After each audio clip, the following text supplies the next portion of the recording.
जय हिंद फ्रेंड्स। तो हम पढ़ रहे थे कुछ कक्षा 8 की बुक जो कि हमारा राजस्थान के नाम से जानी जाती है। चूंकि अब कक्षा 8 की बुक खत्म हो चुकी है तो हम एक मैराथन के थ्रू ये समझ लेते हैं कि कक्षा 8 की जो बुक है उसमें जो 10 चैप्टर गिवन है उन चैप्टर में क्या क्या जानकारी गिवन है ना। तो फटाफट से हम गो थ्रू होंगे इन 10 चैप्टर से और बेसिक बेसिक जानकारी लेंगे कि इन चैप्टर में बताया क्या गया है ना। बहुत ज्यादा डिटेल से नहीं पढ़ेंगे लेकिन ऊपर ऊपर से देखते जाएंगे और थोड़ा थोड़ा सा समझते जाएंगे इसके अंदर क्या क्या गिवन है ना। तो फटाफट से अपन इन 10 चैप्टर को शुरू करते हैं। मुश्किल से अपन 1 या 1.5 घंटा लेंगे और चीजों को अच्छे से समझते चलेंगे। ओवरऑल आपको आइडिया हो जाना चाहिए कि हमने क्या देखा इन 10 चैप्टर में, अपन क्या देखते हैं, क्या समझते हैं और इन 10 चैप्टर में कौन कौन सी जो बहुत ज्यादा फाइन इन्फॉर्मेशन है ना, बहुत ज्यादा ऊपर से देखोगे और बहुत ज्यादा जो फाइन इन्फॉर्मेशन मिलेगी ना, वो तो जब आप वन बाय वन एक एक सेशन देखोगे ना तब आपको पता चलेगा। क्योंकि मैं बहुत ज्यादा डेप्थ में जाऊंगी, थोड़ा सा ओवरव्यू लेने की कोशिश करेंगे, चीजों को दूर से देखने की कोशिश करेंगे, एक पॉइंट एक थोड़ा सा व्यू लेने की कोशिश करेंगे इन 10 चैप्टर का कि इन 10 चैप्टर में ओवरऑल है क्या। थोड़ा सा माइंड में बनाने की कोशिश करेंगे, थोड़ा सा क्लियर करने की कोशिश करेंगे कि हमने इन 10 चैप्टर में क्या देखा है ना। तो फटाफट से अपन शुरू करते हैं इन चैप्टर को है ना। तो देखो सबसे पहले मैं चैप्टर को शुरू करने से पहले एक बार 200 चैप्टर के नाम ले लेते हैं, कौन कौन से चैप्टर हमने देखे ना। तो हम देखते हैं 18 शताब्दी की क्रांति और 18 शताब्दी की क्रांति के साथ कुछ 18वीं शताब्दी का राजस्थान भी देख लेते हैं। देन जनसंख्या पढ़ते हैं, जनसंख्या के साथ थोड़ा सा एकीकरण भी देखते हैं जो यहाँ पर कुछ नवनिर्मित राजस्थान के नाम से जाना जाता है। यहाँ पर नवनिर्मित राजस्थान के नाम से उसको मेंशन करा गया लेकिन जानकारी उसमें सब कुछ एकीकरण के बारे में ही। नेक्स्ट अपन देख लेते हैं थोड़ा सा उद्योगों के बारे में, परिवहनों के बारे में, परिवहन या पर्यटन के बारे में।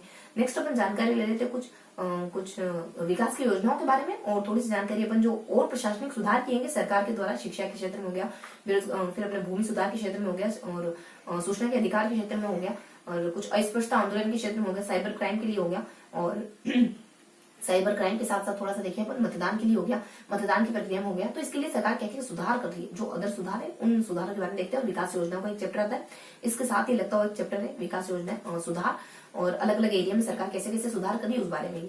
और लास्ट चैप्टर थोड़ा सा यूनिक सा है, मतलब 2 चैप्टर जो एक तो बिल्कुल ही अलग है और दूसरा बिल्कुल सेपरेट है। एक चैप्टर हमारा कुछ प्रशासन से जुड़ा हुआ है, कुछ अपने नगरीय प्रशासन में देखेंगे, ग्रामीण प्रशासन में देखेंगे, जिसमें अपन पंचायतों के बारे में देखेंगे और उसके तीनों स्तर वगैरह देखेंगे। थोड़ा सा अपन नगरीय प्रशासन के जो तीनों स्तर है उसके बारे में हल्की हल्की से जानकारी लेंगे। और जो लास्ट चैप्टर है, मतलब कि जो लास्ट वाले 2 चैप्टर है, ये चैप्टर कुछ संस्कृति से जुड़ा हुआ है, राजस्थान की संस्कृति, कला और संस्कृति से जुड़ा हुआ है। बेसिकली इसमें दुर्गों के बारे में जानकारी गिवन है, मंदिरों के बारे में जानकारी गिवन है, छत्रियों और हवेलियों के बारे में जानकारी गिवन है। इसके साथ चित्रकला और लोक कला, चित्रकला और इसके साथ संगीत कला सिर्फ और सिर्फ टॉपिक दिया हुआ लेकिन जानकारी कुछ है नहीं उसमें, एक दो नाम। हाँ, तो चित्रकला और संगीत कला के बारे में जानकारी गिवन है। और जब अपन मंदिर पढ़ रहे तो थोड़ा सा मूर्तिकला का भी जिक्र आ जाता है कि कहाँ का सूर्य की मूर्ति है, कहाँ का जैनों की मूर्तियां पाई जाती है राजस्थान में। देन कहाँ का राजस्थान का मोलेरा बहुत ज्यादा प्रसिद्ध है, राजसमंद में मोलेरा और कुछ मूर्तिकला वगैरह है, ये बहुत ज्यादा प्रसिद्ध है। इस तरीके से हल्की हल्की जानकारी देते हैं। तो बेसिकली मैंने कितने चैप्टर बताया आपको। और देखो थोड़ा सा मे भी आपको लाइटिंग का इशू रहा, कल मैंने देखा एक बार वीडियो मैंने ऑब्जर्व करा कि बहुत ज्यादा आपको क्लियर कट नहीं दिखाई दे रहा है, लेकिन थोड़ा सा समझने की कोशिश करो और अभी थोड़ा सा एडजस्ट करो। थोड़े समय बाद होगा, मैं कोशिश करूंगी कि आपको थोड़ा सा अच्छे से दिखाई दे, है ना। तो देखो थोड़ा सा मोटिवेशन लेवल डाउन हो जाता है अगर ये सारी चीजें होती है तो, लेकिन फिर भी कंटिन्यू करेंगे अपन, है ना। तो हमने क्या क्या देखा, देखो ओवरऑल देख लेते अपन। मेन चैप्टर कौन से है जो साथ में लगे हुए ना, उन चैप्टर के बारे में ज्यादा जानकारी नहीं। पहला चैप्टर 18 शताब्दी की क्रांति, बहुत ज्यादा समय नहीं लेंगे लेकिन हाँ थोड़ा थोड़ा सा अंदर बताते जाएंगे। 18 शताब्दी की क्रांति पहला चैप्टर है और इसके साथ लगता हुआ कुछ 18वीं शताब्दी का राजस्थान है, कुछ इक्का दुक्का पॉइंट है जिसको अपन साथ में कवर कर लेते हैं और कुछ 4-5 पॉइंट आते हैं। और दूसरा अपनी जनसंख्या मेनली है, थोड़ा सा एकीकरण इसके साथ लगता हुआ है। देन थर्ड अपना उद्योग है बेसिकली, तो इसके साथ थोड़ा सा परिवहन है, बिल्कुल हल्की जानकारी परिवहन है और पर्यटन वगैरह, पर्यटन के बारे में ज्यादा कुछ देखते नहीं है ना, कुछ आरटीडीसी का देखने बस। उसके बाद आरटीडीसी वगैरह थोड़ा सा देखने वाले।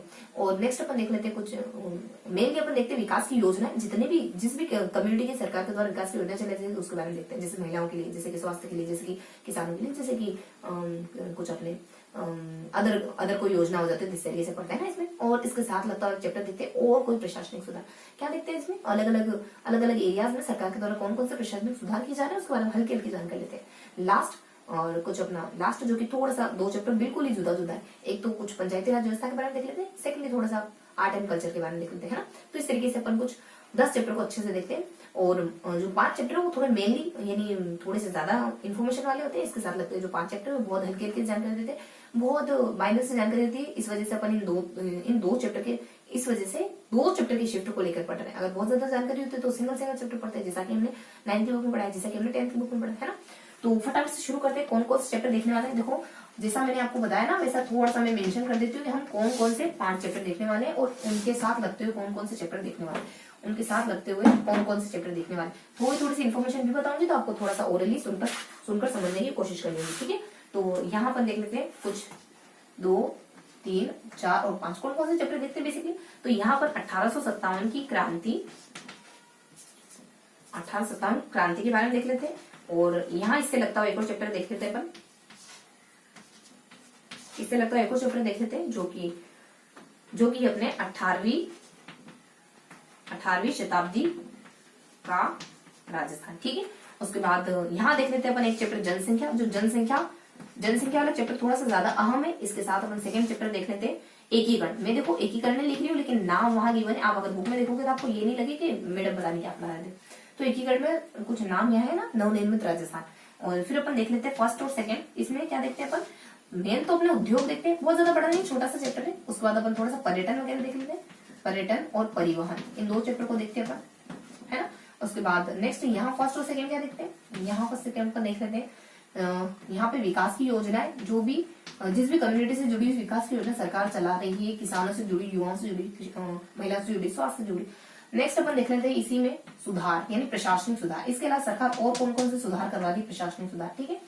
लास्ट अपन देख लेते हैं एक तो कल्चर के बारे में देखते हैं, देन कुछ अपने पंचायती राज व्यवस्था के बारे में, पंचायती राज व्यवस्था के बारे में और कला और संस्कृति के बारे में देखते हैं ना। तो इस तरीके से कुछ अपन फन करके से कुछ 10 चैप्टर देखते हैं। तो फटाफट से शुरू करते हैं अपन चैप्टर नंबर फर्स्ट, यानी कि ये जो पार्ट नंबर फर्स्ट है, पार्ट सेकंड, थर्ड, फोर्थ और फिफ्थ, 5 पार्ट में कवर करा हमने। तो आज अपन मैराथन के थ्रू एक एक पार्ट को थोड़ा सा ब्रीफली पढ़ते हुए चलेंगे, है ना। तो शुरू कर लेते हैं अपन 1857 की क्रांति से और इसके साथ लगता है चैप्टर 18वीं शताब्दी के राजस्थान के बारे में, है ना। तो देखो यहाँ अपन देखते हैं कुछ, सबसे पहले अपन देख लेते हैं 1857 की क्रांति। देखो चूंकि अपन कक्षा 8 की बुक पढ़ रहे हैं तो जो भी 8th में गिवन है वो पढ़ेंगे, ठीक है। तो इसमें कुछ 2 तरीके से बताया गया था, इसको कुछ 2 तरीके से गिवन करा गया है। देखो फर्स्ट में बताते हैं थोड़े से कारण और सेकेंडली बता देते हैं हल्की सी छावनियां, हल्की सी क्रांति जो छावनियों में होती है, मतलब कहने का मतलब मीन्स इतना है कि बहुत ही मायने से जानकारी होती है कि छावनियों में क्रांति कब होती है, कौन क्रांतिकारी वगैरह, क्रांति कब दब जाती है, किसकी मदद से दबती है, बेसिक से इन्फॉर्मेशन। तो यहाँ पर देख लेते हैं हल्की हल्की से जानकारी कुछ छावनियों में होने वाली क्रांति के बारे में, छावनियों में क्रांति, इस तरीके की कुछ बेसिक जानकारी लेते हैं। और थोड़ी सी यहाँ एक सारणी गिवन है, वो सारणी थोड़ी इंपॉर्टेंट होती है, वही अपने 6 छावनियों के नाम वगैरह होते हैं, इनके मुख्यालय वगैरह गिवन है, यहाँ कौन कौन सी बटालियन निवास करती है उसके बारे में जानकारी होती है। तो देखो कारण में क्या होता है, कुछ हल्की हल्की सी जानकारी बताई जाती है कारणों में कि बेसिकली ना कितने कारण थे, कुछ 6-7 कारण होते हैं 1857 की क्रांति के, जैसे कि सामंत परेशान हो रहे हैं, राजा लोग परेशान हो रहे हैं, आम जनता परेशान हो रही है। इसके साथ कुछ तात्कालिक कारण एनफील्ड राइफल वाला भी माना जाता है, बहुत सारी बटालियन की स्थापना कर दी थी इनके द्वारा, मेवाड़ है, शेखावटी है, भील कोर वगैरह हो जाती है, इस तरीके की मेरवाड़ बटालियन होती, इस तरीके की बटालियन की स्थापना कर दी। और वहां जो सैनिक लगे उनके पैसे ही राजाओं से हड़प रहे। तो ये कहाँ की इंसाफ है, इंसाफ है, ये कहाँ का इंसाफ है। अगर आपने बटालियन बनाई है तो आप पैसे भुगतान करो उनको, सैनिकों को, लेकिन ऐसा करते नहीं है। सैनिक वगैरह तैनात वगैरह कर देते हैं और इतने सारे टुकड़ियां वगैरह बना देते हैं और पैसे राजाओं से हड़प रहे। तो कारण क्या है, देखो कुछ राजाओं से जुड़े उत्तराधिकारी कारण हो सकता है और कुछ आंतरिक मामले, तो ये अपने राजाओं से जुड़े हुए कारण थे। एक तो अपने आंतरिक मामले और कुछ उत्तराधिकारी कारण वगैरह हो जाता है। आंतरिक मामले, आंतरिक और उत्तराधिकारी, इसके साथ कुछ ये राजाओं से जुड़े हुए कारण हो गए, सामंतों से जुड़े हुए कारण हो जाते हैं। सब सामंत परेशान है इनसे, चाहे ठाकुर कुशाल सिंह वगैरह हो जाए, चाहे कैसे सिंह हो गए, चाहे ज्योति सिंह हो गए, ये सारे जो सामंत है ये इनसे बहुत ज्यादा खफा थे, बहुत ज्यादा परेशान थे, क्योंकि इनके विशेषाधिकार जो थे ना वो इनसे छीन लिए गए थे। पहले इनसे कर वगैरह नहीं लेते थे और ये उल्टा आम जनता से कर लिया करते थे या फिर व्यापारियों से कर लिया करते थे, उनकी सुरक्षा के लिए, उनको आने जाने के लिए सुरक्षा प्रदान करेंगे, उनके माल कोई लूट नहीं दे, इस वजह से उनको कुछ बोताई कर वगैरह, चौकीदारी कर वगैरह, पास के पाल के गाँव, मतलब पाल जो पास के गाँव होते थे पाल के देते उनसे चौकीदारी कर लिया करते थे, बदले में इनको टैक्स वगैरह मिलता था और ये राजा को सिर्फ सेवा वगैरह देते थे। लेकिन अब इनके ऊपर टैक्स लगे, इनके जो विशेषाधिकार थे ना कि इनसे पूछ के जाओगे, कहीं भी जाओगे, एक गांव से दूसरे गांव शिफ्ट हो रहे तो इनसे पूछा जाता था, इनकी संप्रभुता खत्म हो गई तो बहुत ज्यादा परेशान हो गए। इस तरीके से किसी की भी अगर पावर छीनेगी, शक्ति छीनेगी तो उसको बुरा तो लगेगा ही लगेगा, है ना। एक मॉनिटर का पद अगर बच्चे से छीन जाता है तो उसको इतना बुरा लगता है, इतनी पावर इनमें थी और ये सारी छीन गई तो कितना हर्ट हुआ होगा। तो आंतरिक है और उत्तराधिकारी कारण सामंत है और आम जनता भी परेशान थी, आम जनता वगैरह। आम जनता कैसे पता चला, आम जनता की परेशानी के बारे में जो यूट्यूब जो निठा हुआ लोखी जी निठारवाल है, अपने डूंगर जी जवाहर जी, इन सब ने मिलकर छावनियों को लूटा ना, अंग्रेजों को छावनी बेसिकली इस वजह से लूटते थे ताकि आम जनता को पैसे दे सके। छावनी वगैरह को लूटते हैं, वहां से धन वगैरह एकत्रित करते हैं। वहां के कुछ जो अमीर वर्ग के लोग होते, छावनियों के अलावा जो अमीर वर्ग के लोग होते उनको भी लूटने का काम करते थे और आम जनता में पैसे बांटने का काम करते थे, आम जनता को डिस्ट्रीब्यूट करते थे पैसे। इस तरीके का काम देखकर आम जनता बहुत खुश होती थी, उनकी तारीफ वगैरह करते थे। उनकी तारीफ में छावनी जो गीत बोले गाए जाते थे उनको छावनी कहने लगे। और फिर अपन देख लेते हैं कुछ तात्कालिक कारण भी हो जाते हैं इसके, जैसे एनफील्ड राइफल को इस्तेमाल वगैरह कर लिए गए। और देखो इस तरीके के कुछ बेसिक बेसिक कारण होते हैं कुछ अपने। इसके साथ एक कारण और हो जाता है कि बटालियन की स्थापना, यानी कि इसको अपन कह सकते हैं आर्थिक कारण।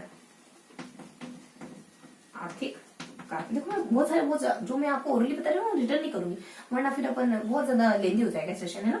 तो देखो आंतरिक कारण क्या होते हैं, यहाँ कुछ अपने ना जोधपुर को इन्होंने हड़प लिया है ना, 1739 के अराउंड जोधपुर को हड़प लेते हैं, मेवाड़ में बार बार हस्तक्षेप कर रहे हैं और जालिम सिंह का साथ दे रहे हैं। कोटा के राजा के विरुद्ध बोला था जालिम सिंह, लेकिन उसका साथ दे रहे, जबकि जनता चाह रही कि हमारे शासक के विरुद्ध बोलने वाले व्यक्ति का साथ क्यों दे रहे मकरूल के।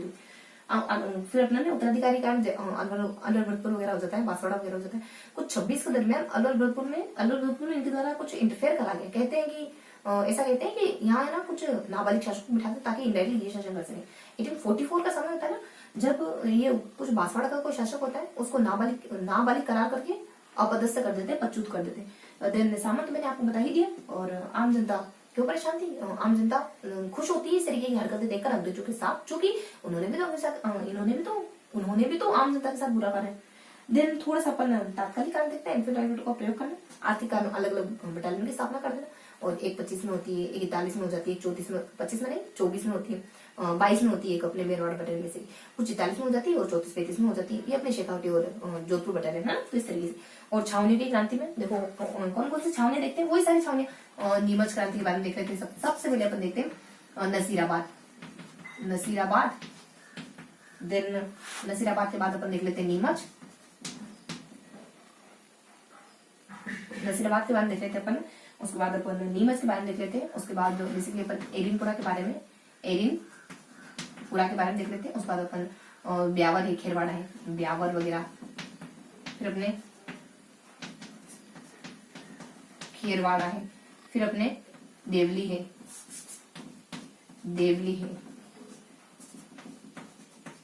ब्यावर। इस तरीके से कुछ 6 छावनियों के बारे में देखते हैं। और यहाँ थोड़ा सा, ये तो मैंने सारणी आपको बता दी, बेसिकली सारणियों के नाम ले लिए मैंने आपके सामने। कहने का मतलब ये है कि जो सारणी में इन्फॉर्मेशन गिवन थे ना, उसको मैंने एज इट इज लिख दिया। मेरे माइंड में एक्चुअली चल तो ये था कि मैं आपको छावनियों की क्रांति के बारे में बताऊं, तो बेसिकली कहाँ छावनियों में क्रांति हुई है वो बता देती हूँ। नसीराबाद है, नीमच है, एरिनपुरा में होती है, देवली टोंक से थोड़ा अलग है ना, चूंकि फिर अपने एरिनपुरा के बाद अपन क्रांति देखते हैं कुछ आउवा की क्रांति के बारे में देखते हैं। यहाँ अपन कुछ मेवाड़ की क्रांति के बारे में, मेवाड़ के अपने कोटा क्रांति के बारे में भी पढ़ते हैं अपन, हल्की सी जानकारी यहाँ। आओ के बारे में देख लेते हैं, एरिनपुरा के बारे में देखते हैं, नीमच के बारे में देखते हैं, नसीराबाद नीमच है, एरिनपुरा की क्रांति देखते हैं अपन, आओ की क्रांति देखते हैं, उसके बाद अपन कोटा क्रांति देखते हैं। यहाँ सिर्फ इन्हीं क्रांतियों के बारे में पढ़ते हैं। जो मैंने पहले नाम लिख देते ना, वो सारी छावनियों के नाम लिख देते हैं, क्योंकि मेरे माइंड में एक सारणी चलने लगी थी जो इस लेसन में ये क्या है, सब कुछ सभी सारणी के नाम है, सभी सारणी के मुख्यालय, कौन कौन सी बटालियन वहां निवास करें, इस बारे में हल्की हल्की जानकारी इस बारे में देंगे अपन। देखो क्या बताते हैं, नसीराबाद में क्रांति हो जाती है कुछ अपने 28 मई के दरमियान होती, और 1 महीना भी नहीं होता, और 18 जून होते होते क्रांतिकारी जो है दिल्ली वगैरह पहुंच जाते हैं। इस तरीके से इसमें थोड़ा सा गिवन है, कुछ न्यूबेरी स्पोर्ट्स को मार देते हैं, हार्डी उन लोग को भी घायल वगैरह कर देते हैं। ये सेना के कुछ अपने मेन हेड रहते हैं, अंग्रेजों के अधिकारी, हेड होते हैं अंग्रेज अधिकारियों के। देन थोड़ा सा नीमच में बताते हैं अपन कि देखो नीमच के क्रांतिकारियों में इन चारों के अलावा किसी को नहीं मारते, ये भी इन चारों के अलावा रखते कि एक बूंद तक नहीं मारते। नीमच की क्रांति 3 जून को शुरू होती है, 8 जून होती है, कुछ 5 दिन ही चली क्रांति, और 8 जून होती है तो दबा दी। क्योंकि यहाँ के जो एजीजी थे ना, वो यहाँ के पीए को कहते हैं कि आप कुछ हाड़ोती की मदद लो और इसको दबा दो, तो कोटाबंदी की मदद लेते, इसको दबा देते, इस क्रांति को दबा देते। यहाँ के सैनिक तो अलग अलग जगहों से होकर गुजरते, कभी भीलवाड़ा से होकर गुजरे, कभी देवली टोंक से होकर गुजरे, और कभी नीमच वगैरह से होकर गुजरे। इस तरीके से अलग अलग जगहों से होकर गुजरे ना, तो इनके साथ अलग अलग तरीके से ट्रीट कराएगा। भीलवाड़ा शाहपुरा में जाते हैं तो रसद वगैरह दी जाती है इनको, और देवली टोंक में जाते स्वागत सत्कार वगैरह करा जाता है, और इस तरीके से इनके साथ अलग अलग तरीके से ट्रीट करते हैं सब, और होते होते ये आगरा तक पहुंच जाते हैं।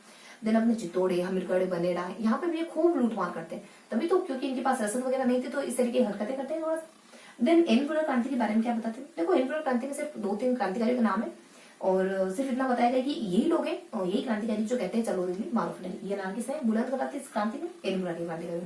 और थोड़ा सा बताया ना, तो 2-4 क्रांतिकारी नाम लिए, जैसे शीतल है, तिलक वगैरह है, मोती वगैरह है, तो ये क्रांतिकारी थे यहाँ जो क्रांति कर रहे थे। इस तरीके से बस हल्की सी जानकारी होती है। बेसिकली क्रांति का समय तो नहीं बताएगा, लेकिन एर्नाकुलम में क्रांति कब होती है जानते हैं अपन, 21 अगस्त को होती है एर्नाकुलम क्रांति, 21 अगस्त 1857 को होती है। और खत्म कब होती है 20 जनवरी कुछ 1858, 20 जनवरी 1800, क्योंकि 21 अगस्त को, तो 20 जनवरी 1858, 58 तो नहीं हो सकता है। देखो यहाँ अपने क्रांति शुरू होती है कुछ 21 अगस्त 1857 को, तो अगस्त है तो जनवरी ठीक है, फिर 1858 में खत्म होगी। तो फिर अपने कुछ 20 जनवरी 1858 के दरमियान ये क्रांति खत्म होती है, जब एक व्यक्ति आते हैं अपने ब्रिगेडियर होम्स, और यहाँ के जो सामंत थे, जो क्रांति करे थे ठाकुर कुशाल से, उनको खदेड़ देते हैं, उनको भागने के लिए मजबूर करते हैं, सुलंबर में मदद लेते हैं, और मूर्ति वगैरह मतलब सुलंबर के शासक सामंत से मदद लेते हैं, और वहां पनाह वगैरह लेते हैं ना। तो इस तरीके से एर्नाकुलम की क्रांति शुरू होती है और खत्म होती है। और इसके बीच में 2 युद्ध भी गिवन है एर्नाकुलम की क्रांति में। बेसिकली इस क्रांति के बीच 2 युद्ध भी हुए। कौन कौन से युद्ध हुए? एक तो अपने कुछ बिठोर-पाली का युद्ध, एक चेलावास का। बिठोर-पाली का युद्ध अपने हितकोड़ और कैप्टन हितकोड़ रहता है, और जो जोधपुर का शासक तख्त सिंह है, ये दोनों मिलकर के क्रांतिकारियों को डिफीट करते थे, और इनके साथ होता है बेसिकली। ये दोनों लड़ने वाले होते हैं, ये 2 पक्ष होते हैं। थोड़ा सा बता दें ना, 18 सितंबर वाला जो अपने चेलावास वाला युद्ध है, चेलावास का युद्ध में इतना बताते हैं कि ये जो चेलावास का युद्ध है ना, ये बेसिकली 2 व्यक्तियों के बीच में होता है, 2 पक्षों के बीच में होता है। एक तो अपने मोरिसन वगैरह हो जाते हैं जो पीए हैं यहाँ के, और थोड़ा सा अपने क्रांतिकारी बीच में होता है। तो इस तरीके से 2 युद्ध भी होते हैं इसके बीच में।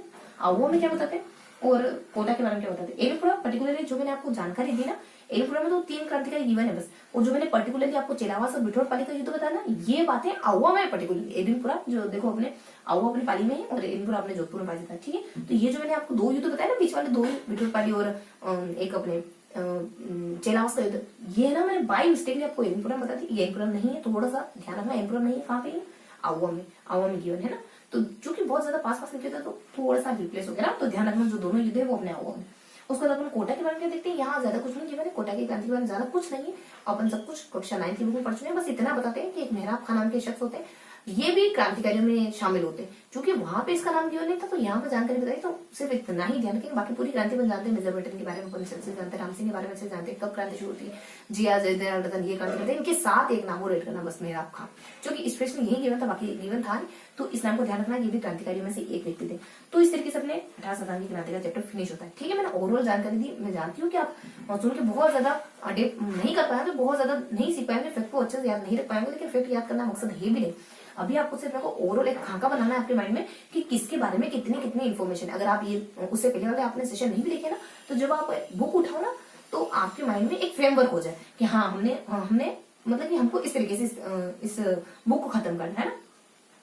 अब थोड़ी सी सारणी आती है। देखो सारणी क्या होती है कि 6 छावनियों के मैं बता चुकी हूँ, 6 छावनियों का नाम, उनके मुख्यालय, और उनमें कौन कौन से रेजिमेंट वगैरह पाई जाती है। तो जानते हैं अपन नसीराबाद और नीमच है। देखो जैसा मैंने कहा था वैसी कंडीशन वापस बन गई।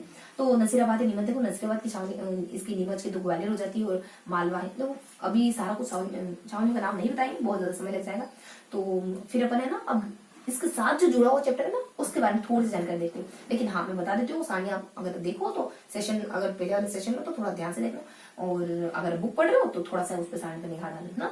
तो अपने 1857 की क्रांति में इसके साथ लगा हुआ एक और चैप्टर कौन सा है, इसके साथ जुड़ा हुआ एक और चैप्टर आ जाता है, जो कि अपने 18वीं शताब्दी का राजस्थान। ये इसके साथ लगता हुआ चैप्टर। इसमें क्या देखते हैं, बेसिक जानकारी, थोड़ा सा मराठाओं के बारे में पढ़ते हैं।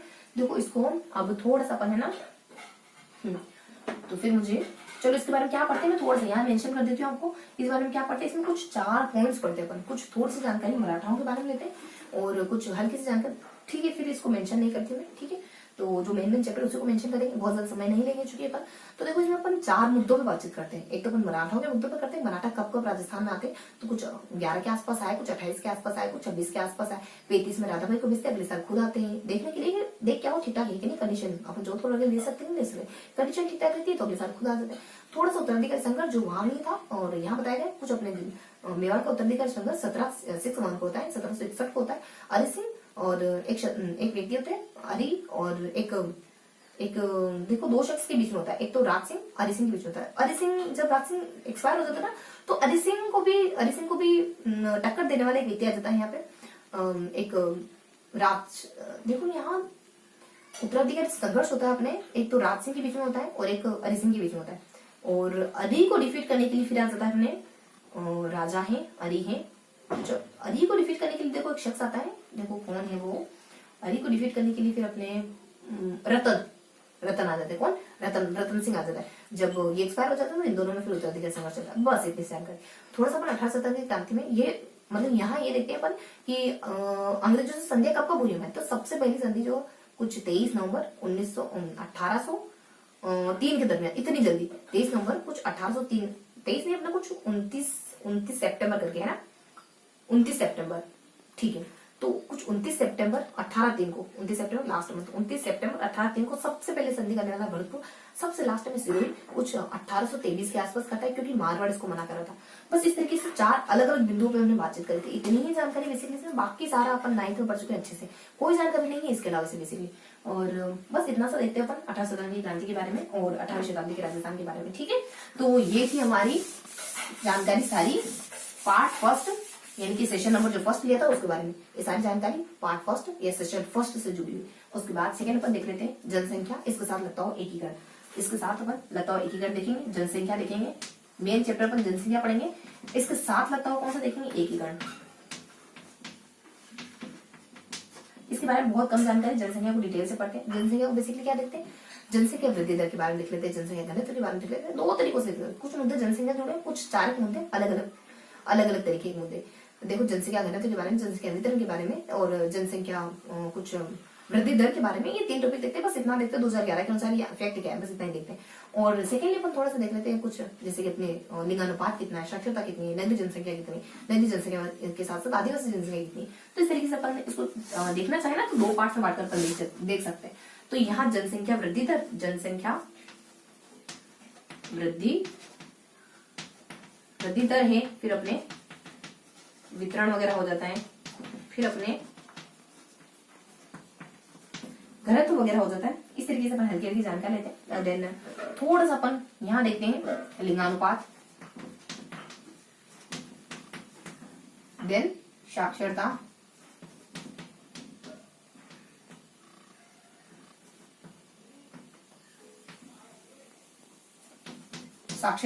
और देन अपन देख लेते हैं कुछ आदिवासी जनसंख्या, आदिवासी क्या नगरीय जनसंख्या, नगरीय के बाद देखते हैं आदिवासी, नगरीय, देन आदिवासी जनसंख्या।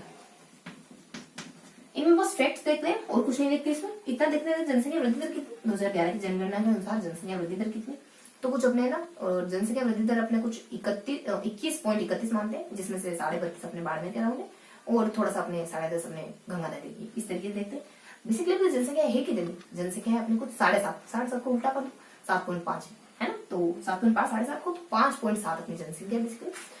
ये अपने जितनी भी जनसंख्या राजस्थान की उसका मतलब कि भारतीय लेवल में परसेंटेज है ना, परसेंटेज है कि भारत की तुलना में इतने जनसंख्या अपने राजस्थान में पाई जाती है 7.5 की, और 7.5 को जस्ट रिवर्स कर दोगे तो 5.7 भारतीय जनसंख्या का इतना प्रतिशत राजस्थान में निवास करता है। राजस्थान में कितना? लगभग 6.75 के राउंड, 6.85 के राउंड देती है, ठीक है। यहाँ इस तरीके से बताते हैं हल्की सी इन्फॉर्मेशन। कौन काम बताए? कुछ 1872 में सबसे पहले जनगणना का काम किया, उसके बाद 10 सालों की बात करने लगे। थोड़ा सा जनसंख्या वृद्धि दर कितनी है? तो 2011 जनगणना के अनुसार कुछ 21.31 और 32 अपने बाड़मेर की है और थोड़ा सा 10.5 अपने गंगानगर की, बस इतनी। वितरण जनसंख्या अपने राजस्थान में कहाँ फैली हुई है? तो थोड़ा मरुस्थलीय इलाकों में है, तो कुछ अपने समतलीय इलाकों में। बाकी जो इलाके ना अपने हाड़ौती है, नीचे अपने दक्षिणी पठार, उनके बारे में बताया नहीं गया। बस कंपेयर करेंगे, सबसे ज्यादा यहाँ, सबसे कम यहाँ, तो सबसे कम और सबसे ज्यादा कंपेयर करते बस। तो कुछ नाम भी गिवन है कि समतलीय इलाकों में आखिरकार कौन से जिले आते? मरुस्थलीय इलाकों के नाम नहीं गिवन है ना। क्या देखते हैं? देखो मरुस्थल में 100 का आंकड़ा पूरा हो जाता है, 61-40 का, और यहाँ लगभग 130 के अराउंड जनसंख्या रहती है। 61-40 वही अपने टेरिटरी वगैरह में उसमें रहने वाली जनसंख्या, 61 का इलाका और 40 जनसंख्या। इसके साथ अपन 1% जनसंख्या अपने जैसे में मिलती है। इधर देख लेते हैं, इधर भी वो क्यों 50 का आंकड़ा पूरा होता है, 33-20 का आंकड़ा। यहाँ जनसंख्या लगभग 332 के अराउंड रहती है। थोड़ा सा यहाँ 10%, जयपुर में 10% जनसंख्या रहती है। इस तरीके से बताते हैं। देन थोड़ा सा बता देते हैं इनके जिले भी बता देते हैं। कौन कौन से जिले आते हैं? सारा मेवात आ जाएगा, करौली, ढूंढाड़ आ जाएगा, ढूंढाड़ के 4 जिले आ जाएंगे, जैसे कि अपने जयपुर ले लो, सवाईपुर ले लो, जयपुर सवाईपुर दौसा टोंक, इस तरीके से हल्के से 4 जिले। इसके साथ एक जिला है जयपुर से, भीलवाड़ा नीचे मेवाड़ से, बस ये समतली इलाकों के जिले इस तरीके से बताया जाता है। इस तरीके से देख लिया। यहाँ हमने साइड जानकर लिया। लिंगानुपात में क्या बताते हैं? सबसे ज्यादा कहाँ का है, सबसे कम कहाँ का है, और बेसिकली है कितना लिंगानुपात, मतलब सबसे ज्यादा सबसे कम किस जिले का है, कितना है लिंगानुपात, और बेसिकली कितना है लिंगानुपात, बच्चों में कितना है, बड़ों में कितना है। देखो बड़ों में कितना है, लगभग अपने 900 से थोड़ा सा ज्यादा, 900 अराउंड, कुछ 928 का, मतलब 50 में नहीं जा रहा है, 900 से थोड़ा सा ज्यादा है। क्या कहेंगे उसको? 9.25 900 कह सकते हैं क्या? 900 से थोड़े से ज्यादा होने को क्या कहेंगे अपन, कुछ कह सकते हैं कि इस तरीके से सवा कोने में। मुझे ज्यादा क्लियर नहीं है, तो आप अगर आपको बहुत अच्छे से पता हो तो आप कमेंट में मेंशन जरूर करना है ना। तो अपने कुछ अपने 9 से थोड़े ज्यादा अपने 928 के अराउंड है। और बच्चों में कितना है 888 है। और सबसे ज्यादा सबसे कम कहाँ का है, सबसे ज्यादा इतना है कि पूरा 1000 होने वाला है डूंगरपुर का, 4 ही कम है 96। और सबसे कम इतना है कि लगभग 200 अपने 200-250 कम है ना, लगभग 150 के राउंड कम है। तो कुछ अपने 846 है, ये अपने धौलपुर का पड़ता है। ठीक, तो इस तरीके से अपन लिंगानुपात। साक्षरता क्या देखते हैं, वही देखते हैं, यानी साक्षरता बेसिकली पुरुषों में कितनी है, महिलाओं में कितनी। कौन से जिले ऐसे हैं जहाँ कौन से मतलब कि फिर महिला पुरुषों की देख लेते हैं साक्षरता कितनी, ओवरऑल साक्षरता कितनी, और ओवरऑल में राजस्थान की साक्षरता कितनी, उसमें से महिला कितनी पड़ी, उसमें से पुरुष कितने पड़े हुए, और फिर कौन से जिले की साक्षरता सबसे ज्यादा है, कौन से जिले की साक्षरता सबसे कम, ये देखते हैं। और 3 पॉइंट देखते हैं, और कुछ इस तरीके से बताते हैं अपन फिर कि कौन से जिले ऐसे जहां पर महिला और पुरुष क्रमशः दोनों ही बहुत ज्यादा पढ़े लिखे, यानी कौन से जिले ऐसे जहां पर महिला बहुत ज्यादा पढ़ी लिखी, कौन से जिले से जहां पर पुरुष, कौन सा जिला ऐसे जहां पुरुष जो बहुत ज्यादा पढ़े लिखे, कौन सा जिला ऐसा है जहां पर महिला बहुत कम पढ़ी लिखी, कौन सा जिला ऐसा है जहां पर पुरुष बहुत कम पढ़े लिखे। बेसिकली ऐसा जिला प्रतापगढ़ है ना, सबसे साउथ मतलब कि अपने दक्षिण राजस्थान का आदिवासी अंचल का इलाका। तो क्या देखते हैं, देखो मैंने बताया सबसे पहले देख रहे थे कि जनसंख्या है कितनी अपनी, कुछ सॉरी साक्षरता है कितनी, 66.11 है अपनी साक्षरता वृद्धि दर, साक्षरता दर बेसिकली। महिला कितनी पढ़ी है, इसमें से पुरुष कितने पढ़े, इसमें से 80% पुरुष पढ़े लिखे हैं लगभग, कुछ 89.19 करके। और पुरुष कितने पढ़े हुए, कुछ पुरुष अपने कुछ 52 के राउंड, महिला पुरुष अपने 89.19 के दरमियान है, और महिलाएं अपने लगभग 50 के राउंड ही 52.12, इतनी ही महिला पढ़ी लिखी हुई। सबसे ज्यादा और सबसे कम और सबसे ज्यादा अपनी साक्षरता कहाँ की है और कितनी, सबसे ज्यादा पढ़े लिखे लोग कहाँ रहते हैं, तो झुंझुनू में रहते हैं। सबसे कम पढ़े लिखे लोग जालोर में। और कितनी है उनकी जनसंख्या बेसिकली, कुछ उनकी जनसंख्या अपने नहीं, कोटा सबसे ज्यादा पढ़े लिखे लोग कोटा है, झुंझुनू निकल गया, स्लिप ऑफ टंग हो गया थोड़ा सा। तो कोटा में पढ़े लिखे, झुंझुनू तो सबसे ज्यादा पुरुष पढ़े लिखे। हाँ, तो अपने कोटा की जो जनसंख्या है वो सबसे ज्यादा पढ़े लिखे, कितनी पढ़े लिखे, लगभग 75 के राउंड। तो कुछ अपने ना 74 पॉइंट, कुछ अपने 74 पॉइंट करके है, और 74.19 करके है, कुछ 89.19 और 74.6 है। और महिलाओं में लगभग 54.9, 74.6, 54.9, लगभग 20 पीछे ना। तो कहाँ की ये सबसे कम, तो अपने कोटा की सबसे ज्यादा होगी 74.9 के अराउंड, और 74.6 के अराउंड। और अपनी जालोर की सबसे कम हो जाती है, ये होती है लगभग इससे 20 कम होती है, लगभग होती है ये 54.9 के अराउंड, 54.9 और 74.6। ठीक है, ध्यान रखना, बस इतना बताते हैं। और कौन से जिले ऐसे हैं जहां पुरुष और महिलाएं क्रमशः बहुत ज्यादा पढ़े लिखे, कौन से जिले ऐसे हैं जहां पर क्रमशः पुरुष और महिलाएं बहुत कम पढ़े लिखे। देखो, पुरुष सबसे ज्यादा झुंझुनू के पढ़े लिखे, शेखावटी के, और पुरुष सबसे कम पढ़े लिखे कहाँ के, प्रतापगढ़ के। और अभी चलो महिलाएं सबसे ज्यादा पढ़ी लिखी कहाँ की, महिलाएं सबसे ज्यादा अपने कोटा की पढ़ी लिखी। और देन दोनों कम कहाँ के, तो पुरुष सबसे कम प्रतापगढ़ के, और महिलाएं सबसे कम कहाँ की, तो महिलाएं सबसे कम जालोर की पढ़ी लिखी। ठीक है, तो इस तरीके से अपने हल्के से इन्फॉर्मेशन होगी। देन अपने नेक्स्ट क्या है, नगरीय जनसंख्या। देखो, नगरीय जनसंख्या जो 25% नगरीय जनसंख्या, नगरीय जनसंख्या सबसे ज्यादा ऐसा स्थान कौन सा है जहां पर जनसंख्या नगरों में निवास करी सबसे ज्यादा, तो कुछ अपने पूरे जनसंख्या का 25% जनसंख्या नगरीय जनसंख्या है। और कुछ धौलपुर जिला ऐसा है जहां पर बहुत ज्यादा, कोटा जिला ऐसा है जहां पर जनसंख्या बहुत ज्यादा नगरीय है, यानी नगरीय जनसंख्या का परसेंटेज बहुत ज्यादा है। देन डूंगरपुर जिला, क्योंकि अपने दक्षिण राजस्थान आदिवासी अंचल का इलाका है, वागड़ डूंगरपुर जिला ऐसा है जहां पर नगरीय जनसंख्या का परसेंटेज बहुत ज्यादा कम है, गिवन नहीं कितना। आदिवासी क्या देखते हैं, कुछ 13.5, 2011 की जनगणना के अनुसार 13.5% आदिवासी पाए जाते हैं हमारी जनसंख्या में। उसमें से कितने हैं, देखो यहाँ कौन से कुछ 6 टाइप के आदिवासी अपने राजस्थान, आदिवासी अंचल के जिले कौन से, तो आदिवासी अंचल के जिले कौन से, वो वही हमारे सारा के सारा अपने देखो यहाँ आदिवासी जिले के आदिवासी अंचल के जिले कौन से बताए जाते हैं, बेसिकली ना अपने एक पूर्वी राजस्थान के जिले बता देते हैं, वही अपने जयपुर वगैरह, मतलब पूर्वी राजस्थान से बिलोंग करने वाले जिले होते हैं कुछ। तो कुछ अपने यहाँ मेवाड़ के जिले हो जाते हैं, यहाँ अपने दक्षिण राजस्थान के जिले हो जाते हैं, डूंगरपुर, बांसवाड़ा, प्रतापगढ़, सिरोही करके। और थोड़ा सा अपने बीच राजस्थान के जो जिले होते हैं, जैसे कोटा हो जाता है, करौली वगैरह हो जाता है, ये सब होते हैं। बाकी कुछ अपने पूर्वी राजस्थान के जिले होते हैं, कुछ 4 जिले होते हैं, जयपुर समेत, सवाईमाधोपुर समेत, और कोटा समेत, और कोटा के टोंक समेत, दौसा, ये होते हैं कुछ, है ना। तो इस तरीके से 4, और यहाँ पे 4-5, और बीच के अपने 2 जिले, ये आदिवासी अंचल के जिले। इसके बाद अपन कुछ आदिवासी भील है, भील मीणा, और गरासिया, सहरिया, और डामोर, और सासी, ये कुल 6 जाति अपने राजस्थान में पाई जाती। कहाँ है, तो मीणा तो इस रेंज में फैली हुई, इस रेंज में सभी यहाँ है, दक्षिणी है, यहाँ है, यहाँ है, यहाँ, तो इस तरीके से इस रेंज में फैले हुए ना मेरा। अभी बेसिकली पढ़े नहीं गए कितनी देर, बस इतना देखेंगे अपन। आप थोड़ा सा और थोड़ा सा मैप बना लो माइंड में। देन थोड़ा सा अपन देखते हैं नेक्स्ट क्या देखते हैं। ये यहाँ मेरा पा जाते हैं। देन भील कहाँ पा जाते हैं, देखो भील कहाँ है अपने, भील बेसिकली अपने साउथ बिल्कुल दक्षिण में ही है, यहाँ नीचे नीचे। देन गरासिया सहरिया कहाँ है, देखो गरासिया भी अपने नीचे दक्षिण में ही है। सहरिया अपन जानते हैं एक ही जिले में, 12 में। और बाकी डामोर और सासी ये भी एक एक जिले में ही। डामोर अपने डूंगरपुर में, सिवान से में, सासी अपने खाली एक जिले में, भरतपुर में। बस इतना सा बता दो, ये बेसिक बेसिक इन्फॉर्मेशन होती है, ठीक है। और अब एकीकरण के बारे में क्या पढ़ते हैं, देखो एकीकरण के सातों चौथ कक्षा 9 तक पढ़ चुके हैं। अब अपन थोड़ा सा देख लेते हैं ना एकीकरण से पहले की स्थिति देखते हैं। जैसे कि बुकाहाट ये शुरुआत कुछ 39 के राउंड ही हो गए थे, लेखकों ने प्रयास करा था एकीकरण का, और 1839 के राउंड। उसके बाद थोड़ा सा ब्रिटिश सरकार कुछ 22 मई 1946 का समय होता है, उस समय कहती है ज्ञापन जारी करके जल्दी जल्दी करो, फटाफट से एकीकृत कर दो इनको। उसके बाद रियासती विभाग कहता है कि अगर 1 करोड़ और कुछ 20 लाख अगर यह आंकड़ा फुलफिल नहीं करते हो तो पृथक रियासत नहीं ले सकते हो। एक और कोई विभाग होता है, देशी राज्य लोक परिषद करके एक विभाग होता है, वो कहता है कि आप 50 और कुछ यहाँ 1 और 20 का कुछ 50-20 का आंकड़ा पूरा नहीं करते हो, 50 लाख संख्या और जनसंख्या और 20 पैसे आए, ये आंकड़ा फुलफिल नहीं करते हो ना, तो आप पृथक रियासत नहीं रह सकते। तो वहां नीचे अपने 1 करोड़ और देखो पैसे कितने होते हैं, 1 करोड़ तो अपने 1 करोड़ इसके साथ आंकड़ा होता है अपने 20, दोनों तरफ 20 होता है। देखो मेरे को डाउटेबल स्थिति लग रही है, 1 करोड़ होता है, लेकिन 1 करोड़ जनसंख्या होनी चाहिए और पैसे कुछ अपने ना आय वगैरह 20 लाख के अराउंड होनी चाहिए। हाँ 20 ही आए, मतलब 20 ही है आई थिंक दोनों में। हाँ तो थोड़ा सा 20 भी ध्यान रखो ना, तो इतने नहीं होगे ना तो आप पृथक नहीं रह सकते, इस तरीके से कहते हैं। बाकी अपन इसके साथ थोड़ा सा देख लेते हैं कि उस समय ना राजस्थान में कौन कौन सी रियासत, कौन कौन से ठिकाने थे अपने, और कुछ अपने 19 थी और 3 अपने ठिकाने, एक केंद्र शासित प्रदेश और 19 रियासतें। तो 19 रियासतों के नाम हमने देखे कौन कौन से, बेसिकली बस इतना देखते हैं जो ना राजस्थान में जो भी नाम है ना किसी पर्टिकुलर इलाके को, किसी जिले को मर्ज करके जो नाम दे दिया ना वो सारे लगभग, जैसे वागड़, जैसे कि अपने कांठल वगैरह हो जाता है, और जैसे कि अपने हाड़ौती वगैरह हो जाता है, हाड़ौती में भी लगभग 4 जिले आ जाते हैं इसमें, जैसे कि ढूंढाड़ हो जाता है, ढूंढाड़ के 2 जिले आते हैं खाली।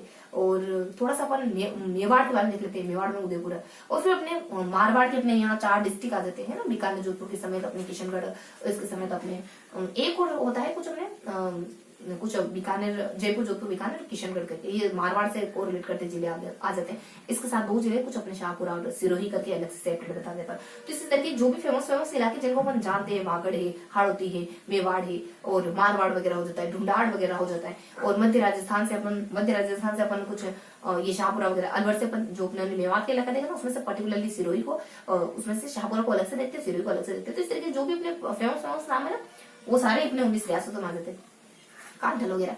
और 3 ठिकाने और एक नीमूचौड़ा, अपने 3 ठिकाने नीमूचौड़ा, लावा, किशनगढ़ और केंद्र शासित प्रदेश अजमेरवाड़ा। ये हल्की जानकारी देखते हैं। सबसे पहले शुरुआत किसने करी थी, कनकी भीम सिंह कोटा महाराजा, है ना। तो इस तरीके से देखते हैं, उसके बाद किसने करी, उसके बाद किसने करी, इस तरीके से अपन हल्की हल्की जानकारी लेते हैं। तो ये हमने देख लिया सेकंड सेशन। हमने जो दोनों ही सेशन घंटे के दोनों ही सेशन ले थे ना, वो हमने कुछ मुश्किल से 10-15 मिनट रिवाइज कर दिए इस तरीके से। अब क्या देखते हैं अपन, अब देखेंगे अपन थर्ड और फिर अपने फोर्थ और फिफ्थ, बहुत ही आसानी से ये सेशन फिर समाप्ति की ओर चल रहा है, ठीक है। तो फिर अपन देख लेते हैं कुछ उद्योग के बारे में पढ़ते हैं, उद्योग के साथ परिवहन पर्यटन के बारे में। तो मेनली अपन किसके बारे में देखते हैं, उद्योग के बारे में, और यहाँ पर इसके साथ कुछ परिवहन पर्यटन और इसके साथ परिवहन के बारे में, है ना। बस हल्की हल्की सी इन्फॉर्मेशन है। उद्योग को बेसिकली किस तरीके से देखते हैं, 2 पार्ट में बांट कर देखते हैं। कितने, 2। पहले तो होते हैं हथकरघा क्या, लघु उद्योग। उसके बाद इसके साथ जुड़ते हुए एक उद्योग हो जाते हैं कुटीर उद्योग।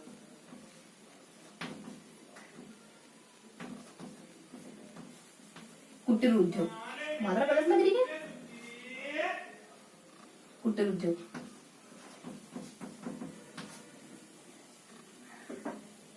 कुटीर उद्योग, ठीक है। मैं भी बड़ी होगी ना, तो कुटीर उद्योग। देखो लघु उद्योग में से 2 तरह के उद्योग, एक तो हथकरघा उद्योग और एक खेती का, मतलब कि कृषि उद्योग। हथकरघा में सिर्फ और सिर्फ हथकरघा उद्योग में होता है, जैसे कि अपने साड़ियाँ वगैरह, निवाल वगैरह, दरिया वगैरह सब बनाई जाती है। लेकिन इसके अलावा बताया गया कि इसके अलावा भी बहुत सारी चीजें बनती है, जैसे कि अगरबत्ती बनाना हो गया, मधुमक्खी पालन वगैरह हो गया, और चर्म का उद्योग हो गया। ये काम भी करती है खादी और ग्रामोद्योग बोर्ड। खादी और ग्रामोद्योग बोर्ड बेसिकली लघु उद्योग के अंतर्गत आने वाले ये काम भी करती है खादी और ग्रामोद्योग। बेसिकली आपको बता देती है कि इसके अंतर्गत कौन कौन से उद्योग आते हैं, साड़ी के हैं, निगार के हैं, और फिर अपने कुछ जैसे कि कुछ कोटा लोरिया वगैरह हो गया, है ना। तो इस तरह की जो सारे उद्योग सूती है, और कुछ रेशम वगैरह हो जाता है, सूती, रेशम, कोटा डोरिया, और साड़ियाँ, निवाल, दरिया, है ना। ये सारे जो उद्योग होते हैं हथकरघा उद्योग के अंतर्गत आते हैं। तो इसमें से जो खादी है ना, इसके लिए इसको लेकर के पढ़ते हैं। बस ये देखते हैं खादी कहाँ कहाँ की प्रसिद्ध है, जैसलमेर की, जोधपुर की, और फिर अपने बीकानेर की। तो अलग अलग तरीके की खादी वो प्रसिद्ध है। एक खादी का एक संस्थान है, खादी और प्रबंधन बोर्ड। ये न सिर्फ खादी, रेशम और सूती के लिए काम करता है, बल्कि अगरबत्ती वगैरह बनाना हो गया, मधुमक्खी पालन हो गया, चमड़े का कुछ काम हो गया, ये भी काम। बस इतनी सी इन्फॉर्मेशन, दैट्स इट। और उसके बाद अपन इसी में एक और उद्योग देख लेते हैं, 2 उद्योग देखते हैं यहाँ पर बेसिकली। एक तो हथकरघा उद्योग, और यहाँ कृषि। देखो राजस्थान क्या देखते हैं, कृषि उद्योग में अपन 4 उद्योग देखते हैं। कौन कौन से? तेल के उद्योग देख लेते हैं, गन्ना के उद्योग देख लेते हैं, इसके साथ दालों के उद्योग देखते हैं। और बहुत बड़ा उत्पादक है राजस्थान। कौन से? डैश उद्योग होगा। बहुत से उद्योग होते हैं, बीज है, तिलहन है, जौ है, मसाले हैं, और कुछ मोटा अनाज है। इनका बहुत बड़ा उत्पादक है राजस्थान, और सबसे बड़ा उत्पादक है। बहुत बड़ा है, सबसे बड़ा। कुछ 4 प्रकार की दालें, कुछ चना चौला और मूंग उड़द, ये दाल राजस्थान में उत्पादित करी जाती है। उद्योग है। तेल के उद्योग देख लेते हैं इसके साथ अपन। और गन्ना राजस्थान में कहाँ है? तो अपने कुछ दक्षिणी राजस्थान में, गुरु, बांसवाड़ा, कोटा, बूंदी में गन्ना पाया जाता है। तो दोनों ही दक्षिण राजस्थान के इलाके में, यहाँ का और यहाँ का थोड़ा सा अपन देख लेते हैं। और इसके साथ तेल के बाद, गन्ना के बाद अपन बेसिकली तेल उद्योग देखो राजस्थान में 3 जगहों पर होता है। अजमेर में, मिडिल अजमेर में भी होता है। मूंगफली से बनता है यहाँ तेल। हाड़ौती में कोटावाड़ा बूंदी और झालावाड़। यहाँ बस 12 को रिप्लेस कर देना अपने को पाली से। यहाँ भी तेल बनाते हैं, लेकिन दिल्ली के तेल से बनाते हैं, दिल्ली से बनाते हैं, दिल्ली की खल से। और फिर बताते हैं कुछ 4 जिले ढूंढाड़ के हैं, जैसे कि अपने अलवर, भरतपुर और सवाईमाधोपुर, जयपुर। ये 4 जिले ऐसे हैं जहां पर तेल बनता है, लेकिन सरसों से। तो इस तरीके से हल जाए। फूड पार्क की स्थापना भी हो रही ताकि कृषि का विकास करे। आज का ट्रिक है यहाँ पे फूड पार्क वगैरह। दैट्स इट, इतनी ही इन्फॉर्मेशन। कुटीर उद्योग में बेसिकली 3 उद्योग, 4 उद्योग तो थोड़े से ज्यादा देखते हैं, हल्की हल्की जानकारी थोड़ी है इनमें। बाकी 3 उद्योगों का खाली नाम लेते हैं और कहाँ है, बस इतना देखते हैं। तो पहले अपन देख लेते हैं खनिज उद्योग बेसिकली। इसके साथ कुछ सूती वस्त्र उद्योग, शक्कर उद्योग, सीमेंट उद्योग। तो यहाँ अपन देख लेते हैं खनिज, सूती, शक्कर, सीमेंट, देन शक्कर। इसके साथ कुछ हल्के हल्के उद्योगों का, जैसे कि नमक, कांच, वनस्पति, घी। बस इतने उद्योग लेते हैं। इनके तो सिर्फ नाम लेंगे, कहाँ है, नागौर है, धूम है, धौलपुर, उदयपुर है, और जेकेबीसीजी ट्रिक वहां पे पाए जाते हैं। बस ये हो गया इनके बारे में। खनिज में क्या देखते हैं? राजस्थान बेसिकली 3 प्रकार के खनिज हैं जिनके उद्योग थोड़े से ग्राउंड लेवल पे, बाकी कुछ नहीं देखते। कौन से? रॉक फॉस्फोर, सीसा जस्ता, तांबा वगैरह। कहाँ है रॉक फॉस्फोर? रॉक फॉस्फोर 3 इलाकों में, यहाँ मेवाड़ में, यहाँ जैसलमेर, यहाँ सीकर में। तो अलग अलग इलाकों में फैला। शेखावाटी का कुछ ले लिया, यहाँ से कुछ ले लिया, मेवाड़ से कुछ ले लिया, मारवाड़ से कुछ ले लिया। ये तितर बितर तरीके से। सूती क्या आपने सूती वस्त्र उद्योग नहीं, अभी तो हाँ, सीसा जस्ता कहाँ पाया जाता है बेसिकली? सीसा जस्ता मेवाड़ के इलाके में, जैसे कि अपने उदयपुर है, राजसमंद है, और इसके साथ एक और जिला हो जाता है अपने उदयपुर, राजसमंद, और एक और कोई जिला होता है, मेवाड़ वाला इलाका ही होता है। तो बस यहाँ अपने सीसा जस्ता पाया जाता है, उदयपुर, राजसमंद है। थोड़ा सा अपन देख लेते हैं। और तांबा का है अपने, तो तांबा आ जाता है। और कुछ बस जुआ, अब बस हो गया, अब जुआ नहीं खेलने दूंगी तुमको। पत्नी जी कह दी पति देव से, बस अब जुआ नहीं खेलने दूंगी तुमको। द्रौपदी कह दी मान लो युधिष्ठिर को, ठीक है। तो अपने जुआ जो था वो एस था, बहुवचन में था, है ना, प्लूरल में। तो जुआ, तो ये सारे जिले ट्रिक है, तो ट्रिक से अपने सारे जिले हो जाते। देन थोड़ा सा अदर उद्योग भी, अदर चीजें भी देख लेते हैं खनिज में, कि कुछ यहाँ चांदी के आभूषण पाए जाते हैं यहाँ, और मीनाकारी के हो जाते हैं। देन हाथी दांत के आभूषणों पे आ जाते हैं बेसिकली। फिर बर्तनों के बारे में बात करते हैं, तांबे और पीतल के बर्तन राजस्थान बनते हैं। फिर पत्थरों के बारे में बात करना है, खनिज ये पत्थर भी माने। पत्थरों के बारे में बात कर लेते हैं। अलग अलग टाइप देखा ना, तो फर्स्ट सेकंड पत्थर। तो यहाँ अपन पत्थरों के बारे में लाल, काले, पीले और कुछ इस तरीके से अलग अलग पत्थर देते हैं। और सफेद संगमरमर, ये कहाँ पाए जाते हैं? ट्रिक से देख लेते हैं। बाकी तो संगमरमर थोड़ा सा ज्यादा जिलों, बाकी सब एक जिलों में पाए जाते हैं। संगमरमर बेसिकली अपने कुछ पाया जाता है। एक रानू अब करके, अब रानू बहुत ज्यादा परेशान मत करो हमें, अब तुम थोड़ा सा रफा दफा हो, पढ़ने दो हमें। इस तरीके से ट्रिक होती है जिसमें अपने ये पाए जाते हैं। बस इतनी सी इन्फॉर्मेशन। बाकी तो अपने लाल, काले, पीले ये कहाँ है पता ही अपने को, है ना। उसके बाद थोड़ा सा अपन देख लेते हैं, बस वो फिनिश हो जाता है इसके साथ, इन 3 इन्फॉर्मेशन के साथ। सूती वस्त्र उद्योग की पहली मिल कहाँ खोलेगी थी? इतना, और मेन भीलवाड़ा को मैनचेस्टर, और जिनिंग और स्पिनिंग संघ की स्थापना, जिसको स्पेनफेड के नाम से जानते हैं। किन किन जगहों की मिलों को जोड़ करके इसको बनाया गया। देन अदर मिले कहाँ पर थी? बस ये 4 इन्फॉर्मेशन देखते हैं ना अपन, हल्की हल्की जानकारी। कहाँ है अपने 89 में ब्यावर में, ब्यावर में सूती वस्त्र उद्योग की, भीलवाड़ा अपने मैनचेस्टर। किन किन को तोड़ा जोड़ा और ये बनाया? गंगानगर और भीलवाड़ा के कुछ मिले हैं वहां के, और बाकी अदर जिलों पाई जाती है कुछ 4 जिले, अभी नहीं बताएंगे। सीमेंट उद्योग मेन सबसे पहले कहाँ खोला गया था? तो ये खोला गया था बूंदी इलाके में, सीमेंट उद्योग की पहली मिल। बाकी सीमेंट उद्योग और भी जगहों पर पाए जाते हैं, किस किस नाम से जाना जाता है वो देखते हैं। और शक्कर उद्योग में बेसिकली इतना देखते हैं, सबसे पहली सबसे पहले शक्कर की फैक्ट्री मेवाड़ शुगर मिल के नाम से 32 के दरमियान चित्तौड़ भोपाल सागर में खोली गई थी। इसके बाद और कहाँ है, 1-2 जिलों में और उसके बाद देख लेते हैं। नमक उद्योग बेसिकली बता चुकी मैं आपको, नागौर है, काजू है, वनस्पति में आज काज, बस इतने से इंफॉर्मेशन रहती है। अब देख लेते हैं पर्यटन और परिवहन में क्या देखते हैं। बेसिकली अपन पर्यटन परिवहन में क्या जानकारी देते हैं, तो चूंकि अपने को लगभग 1 घंटा होने आया ना, पर 1.5 घंटे से ज्यादा का समय नहीं लेनी, ठीक है। पर्यटन परिवहन में क्या जानकारी देखते हैं, देखो पर्यटन परिवहन हल्की हल्की जानकारी देखते हैं, परिवहन के बारे में कुछ नहीं देखते, बस अपने परिवहन के बारे में देखते हैं, थोड़ा सा पर्यटन के बारे में कुछ नहीं देखते। पर्यटन अपन पहले बहुत पढ़ चुके हैं 10th में 9th में, अलग अलग तरीके के पर्यटन, हाँ सारे तरीके के पर्यटन अपन देख चुके हैं अलग अलग जगहों पर, कहीं कहीं गिवन है, मतलब की सेपरेट कहीं गिवन, तो यहाँ पढ़ने का कोई मंतव्य बनता नहीं, वापिस से नहीं पढ़ाया मैंने तो नहीं बताएंगे। परिवहन में देखते हैं सड़क के बारे में, रेल के बारे में, हवाई परिवहन के बारे में। सड़कों में कुछ नहीं देखते, इतना देखते हैं कि जो गांव की सड़कों को जोड़ने के लिए प्रधानमंत्री ग्रामीण सड़क विकास योजना चलाई जा रही है। राष्ट्रीय सड़कों में देखते हैं कुछ स्वर्णिम चतुर्भुज, दिल्ली मुंबई चेन्नई कोलकाता, बस बाकी राज्य और जिला सड़कों में कुछ नहीं।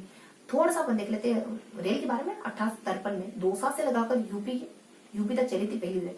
दौसा की कुछ बातें उसे लगाकर यूपी के आगरा फोर्ट तक चली थी अपनी राजस्थान के लिए। 74 में लगभग भारत में 53 में चल गई थी मुंबई ठाणे उसे 20 साल के बाद चली, अपने लगभग 20 सालों के बाद। और थोड़ा सा इसमें इंफॉर्मेशन देखते हैं। 2 मंडल है अपने, और उत्तर पश्चिम और मध्य पश्चिम करके। मध्य पश्चिम ज्यादा बिजी है, ज्यादा महत्वपूर्ण है। ज्यादातर जो रेल एरियाज आते हैं और रेल की रेल जो बिछाई गई है ना, ज्यादातर जो रेल पटरियां इसी के अंतर्गत आती है। फिर 5 मंडल, बिजोज एके में 5 मंडल पाए जाते हैं रेलों के, और रेल परिवहन के 5 मंडलों के नाम है। कुछ बिजोज एकेटर के है ना, तो 2 हो गए, 5 हो गए। देन 6000 किलोमीटर पटरियों की लंबाई वगैरह राजस्थान में। और 2015 में जयपुर में चल गई थी रेल। और जो बिजोज एके में जो जयपुर है ना, इसमें देखते हैं 2015 में मेट्रो चल गई थी जयपुर में, और जयपुर मतलब चालू हो गई थी, और जयपुर थोड़ा सा ज्यादा महत्वपूर्ण है बिजोज एके में से। बस इतनी इन्फॉर्मेशन। देन इसमें और क्या देखते हैं, हाँ अब इतना देखने के बाद अपन हवाई परिवहन पा जाते हैं। दोनों परिवहन, हवाई परिवहन सागाने सबसे ज्यादा व्यस्त है, डबोक भी महत्वपूर्ण है, रातानाड़ा जोधपुर जो अपने सैनिक परिवहन की दृष्टि से और नागरिकों की दृष्टि से महत्वपूर्ण है। बाकी राजस्थान में कुछ 4-5 जिले और हैं जहाँ मौजूद है अपने हवाई अड्डे, बस इतना देखते हैं। देन पर्यटन में कुछ नहीं देखते, किसी पर्यटन का नाम नहीं देखते, इतना देखते हैं कि आरटीडीसी क्या है, इसका मुख्यालय कहाँ है, इसके द्वारा कौन कौन सी टेक जारी करी गई थी। देन सर्किटों के बारे में, राजस्थान में 3 सर्किट है, मोरू मेवाड़ और आमेर जयपुर। देन लास्ट में शाही रेलगाड़ी के बारे में देखते हैं। और आरटीडीसी का बस ये देखते हैं मुख्यालय जयपुर, प्रधान आदेश अतुल्य जाने के जाए, इस तरीके से कुछ टेक जारी करता है, बस इतना ही देखते हैं, ठीक है। और जो उन्होंने शाही रेलगाड़ी देखी उसका नाम कुछ पैलेस ऑन व्हील्स था, और ये अलग अलग जिलों से होकर के गुजरती है। और बाकी राजस्थान के कौन से जिले, तो एक ट्रिप तो मैं बता देती हूँ, जोची उजरा माजर करके एक ट्रिप है, यहाँ ऐसा होकर गुजरते हैं, बस ये हल्की सी जानकारी देते हैं। और इस तरीके से अपना 3rd सेशन में फिनिश हो जाता है ना। तो अब मुश्किल से अपने 2 सेशन बचते हैं, क्योंकि 5 ही देखे हमने चैप्टर, तो इस तरीके से अपन इसको भी कवर कर लेते हैं, ठीक है। 3rd के बाद नेक्स्ट अपन देख लेते हैं 4th, जो कि कोरिलेट करता है हमारा एक प्रशासनिक सुधारों से, जो विकास की योजना है वो, और इसके अलावा इतर सरकार ने कौन कौन से प्रशासनिक सुधार करे वो। तो मेन तो इसमें है विकास योजनाएं। देन थोड़ा सा है इसमें जानकारी प्रशासनिक सुधार के बारे में। प्रशासनिक सुधार के बारे में क्या जानकारी थी विकास की योजना। देखो अलग अलग तरीके की विकास योजनाएं बढ़ते पर कुछ लगभग है ना 5 से 6 किसानों से जुड़ी हुई, युवाओं से जुड़ी हुई, स्वास्थ्य से जुड़ी, महिलाओं से जुड़ी, ग्रामीण रूरल एरिया से जुड़ी, और अन्य कितनी हो गई, 2, 4, 5 हो गई ना। और एक अन्य यहाँ देख लेते किसानों से जुड़ी हुई, यहाँ देखते हैं युवाओं से, यहाँ देख लेते हैं स्वास्थ्य से, यहाँ देखते हैं महिला या फिर बालिकाओं से, यहाँ देखते हैं गांव से जुड़ी योजना, ग्राम विकास की योजना जो भी है वो। और यहाँ पर अपन जो भी अन्य योजनाएं बन जाती है, अन्य के साथ ही अपन एक एजेंडा 2015-2030 भी देखते हैं। संयुक्त राष्ट्र के जो भी देश है उनको सबको मिलाकर के एजेंडा 2030 बनाए। 17 इसके लक्ष्य रखे गए, उसमें गरीबी को हटाना मेजर लक्ष्य। 17 लक्ष्यों को भी हल्का कर देखते हैं कौन कौन से लक्ष्य इंपोर्टेंट नहीं है, ध्यान रखो तो ठीक है, अदरवाइज भी ठीक है। तो क्या कौन कौन सी किसान से जुड़ी योजना देखते हैं, देखो बेसिकली अपन कलेवा देते हैं, इसमें खाने के लिए उपलब्ध कराए जाते हैं किसानों को। राजीव गांधी बीमा योजना, राजीव गांधी बीमा, ये राजीव गांधी का जो बीमा है न सिर्फ किसानों के लिए बल्कि व्यापारी के लिए, मजदूरों के लिए, जो भी इससे जुड़े हुए हैं, कृषि से जुड़े हुए व्यक्ति, उन सबके लिए। उसके साथ अपन राष्ट्रीय आयुष्मान, अपने जो औषधि वगैरह पौधे होते हैं ना उनके लिए माना जाता है। देन अपन राष्ट्रीय खाद्य, जो खाद्य की चीजें जैसे गेहूं का दाल हो गए, तो इनके ना उचित किस्में प्रदान करवाना ताकि अच्छे से उत्पादन हो सके इनका। देन राष्ट्रीय सिंचाई, कुछ अपने इसके साथ राष्ट्रीय कृषि हो जाता है। राष्ट्रीय कृषि का मेन मकसद ये है कि जो भी कृषि से जुड़े हुए जो क्षेत्र है ना, उनको भी थोड़ा सा लेवल पे लाना, उन्हें वृद्धि करना, उनकी वृद्धि दर को बढ़ाना। कृषि से जुड़े हुए जो भी सेक्टर वगैरह, कृषि से बिलोंग करने वाले सेक्टर है वो, इसके साथ प्रधानमंत्री बीमा, फसलों के लिए बीमा, प्रधानमंत्री सिंचाई, जो भी सिंचाई के साधन और उपलब्ध कराना, सिंचाई की सुविधा उपलब्ध कराना, दैट्स इट। देन कुछ अपने किसान कृषि है ना, ये जुड़ा हुआ है, ज्यादा ज्यादा आपको ना उचित कीमतें दे पाए, ज्यादा कीमतें दे पाए, ताकि किसान कृषि से जुड़े हुए, तो किसान कृषि योजना करके जो ज्यादा से ज्यादा कीमतें देना, या फिर उचित कीमतें देना, ना ज्यादा तो कम से कम उचित कीमतें तो मिल ही जाए। किसान युवाओं से जुड़ी, देखो 2 योजना तो अपने भामाशाह करके ही, एक दीनदयाल और एक प्रधानमंत्री के नाम से चलती है। भामाशाह रोजगार, जो भी अपने गरीब तबके के लोग हैं, महिलाएं हो गई, कुछ अपने ये अपने स्पेशल कैटेगरी के लोग हो जाते हैं, और कुछ बेरोजगार युवा वगैरह हो गए, परित्यक्ता हो गए, सब प्रकार के जो लोग हैं ना, समाज के नीचे वर्ग तक के, इनको रोजगार देना। योजना, भामाशाह योजना के नाम से जो योजना चलती है ना, भामाशाह योजना में गैर वित्तीय और वित्तीय दोनों तरीके के बेनिफिट मिलते हैं जरूरतमंद लोगों को। और जो अपने दीनदयाल के नाम से चलती है, कौशल है, चूंकि दीनदयाल कौशल है, तो युवाओं के कौशल का विकास करना। प्रधानमंत्री के नाम से एक युवा संबल चलती है, 2 सालों के लिए बेरोजगारी भत्ता देते हैं, बस ये युवाओं। स्वास्थ्य में क्या देख लेते हैं, स्वास्थ्य से जुड़ी अपन जानते हैं अच्छे से, और अपने निःशुल्क दवाई तो यही से अपने मुफ्त में इलाज वगैरह उपलब्ध कराना, इसका थोड़ा सा सस्ता इलाज उपलब्ध कराओगे तो एक राष्ट्रीय स्वास्थ्य मिशन हो जाएगा। बिल्कुल कैशलेस इलाज में उपलब्ध करा रहे हो तो कुछ अपने आयुष्मान भारत हो जाएगा, ठीक है, अभी हाल फिलहाल में आयुष्मान भारत हो जाएगा। तो इस तरीके से देखो, पैसों को सेंटर करके 3 योजना, कुछ महिलाओं को सेंटर करके जननी शिशु और जननी और शिशु मृत्यु दर, तो सुरक्षा, तो इस सुरक्षा का मकसद ये है कि इनको मरने से बचाया जाए, इनकी मृत्यु दर को कम करा जाए। और आशा सहयोगी, आशा रहे घर तक पोषण पहुंचाए जाए। 10 में जननी एक्सप्रेस से जुड़ी हुई योजना है, जो बेसिकली इनको घर तक लाती है, ले जाती है, वो अपने काम करती है, एम्बुलेंस वाला, ठीक है। और ये स्वास्थ्य से जुड़ी हो गई। महिलाओं में देखते हैं अपन, महिलाओं में देखो कुछ 4 तो बच्चियों से जुड़ी है, 2 महिलाओं से जुड़ी।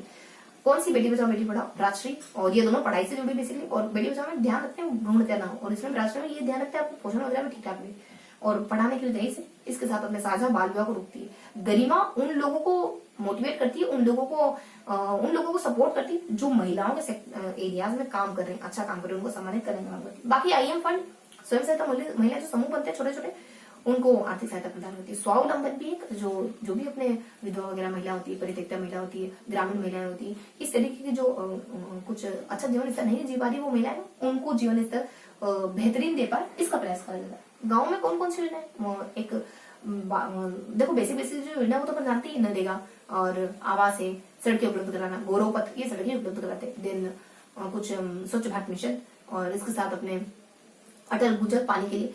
इसके अलावा 2 बेसिक, ये तो अपन जानते हैं, सामान्य से योजना। और देखो गौरवपथ में हाईवे से जोड़ते सड़कों, प्रधानमंत्री ग्रामीण सड़क में गाँव की सड़कों को आपस में जोड़ते हैं। आप, और मनरेगा में घर वगैरह बनाना, आवास में आपको मनरेगा में रोजगार 100 दिनों का, आवास में आपको पक्के घर दे रहे हैं।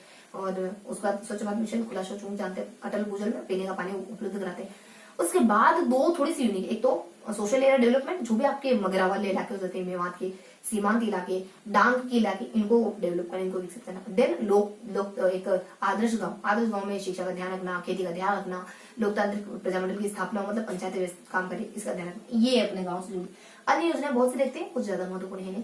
जैसे कि अपने जो महिलाएं होती है ना, उनसे एकल महिला वृद्धा, मतलब एकल महिला योजना, वृद्धावस्था पेंशन हो गया। इसके साथ कुछ विधवा पुनर्विवाह वगैरह हो जाता है, इस तरीके की योजना। और कुछ सहयोग और एक योजना चलती है, कुछ उपहार सहयोग के नाम से, है ना, ये महिलाओं से। और पढ़ाई से जुड़ी अपन जानते हैं, सारी योजनाएं जैसे अक्षय कीर्ति वगैरह।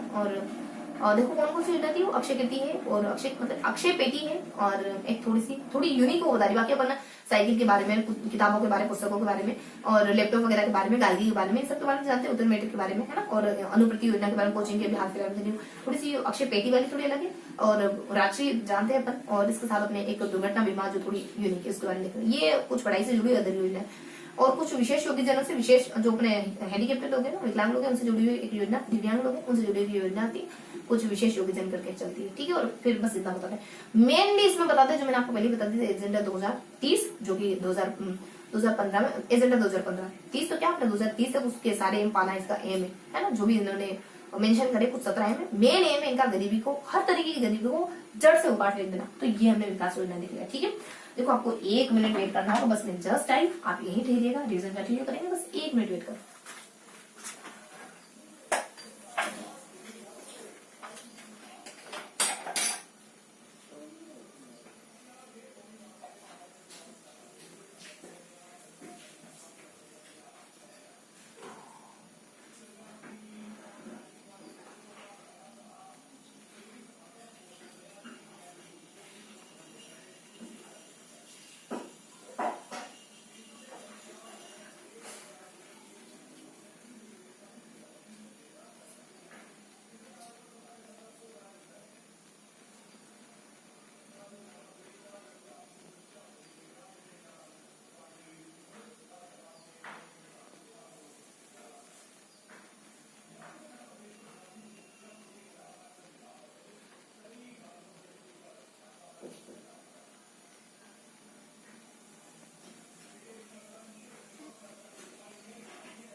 हाँ तो कहाँ थे अपन, देखो अब देख लेते अपन गांव से जुड़ी योजना देख ली, अन्य योजना देख ली, तो ये हम देख ले। अब देख लेते हैं अपन प्रशासनिक सुधार। देखो ये चैप्टर थोड़ा सा ठीक ठाक है, इनके साथ वाले जो चैप्टर है ना वो इतने बेहतरीन नहीं है जितना कि ये है। साथ वाले जो चैप्टर चल रहे हैं क्या देखते हैं प्रशासनिक सुधार में, देखो हल्की हल्की जानकारी देखते हैं, बहुत ज्यादा नहीं है। बस इतना देखते हैं कि खेती को सुधारने के लिए, कृषि को सुधारने के लिए सरकार क्या कर रही है, अस्पष्टता को ठीक करने के लिए सरकार क्या कर रही है, महिलाओं के लिए सरकार क्या कर रही है, इसके साथ कुछ शिक्षा के लिए सरकार क्या कर रही है, और सूचना के अधिकार के लिए सरकार ने क्या करा, मतलब कब कब लागू करा। इसके साथ बाल समझौता यानी बालकों के लिए सरकार क्या कर रही है, मतदान के एरियाज में क्या कर रही है, और लास्ट में अपन थोड़ा सा साइबर क्राइम के लिए सरकार क्या कर रही है। इस तरीके से देखते हैं। जो लास्ट वाले 3-4 बिंदु है ना, इनके बारे में तो कोई जानकारी नहीं बेसिकली। और मेन जानकारी जो शुरुआती 3 बिंदु है, अस्पष्टता को लेकर, महिलाओं को लेकर और भूमि को लेकर, इनको लेकर ठीक ठाक प्रयास कर रही है सरकार।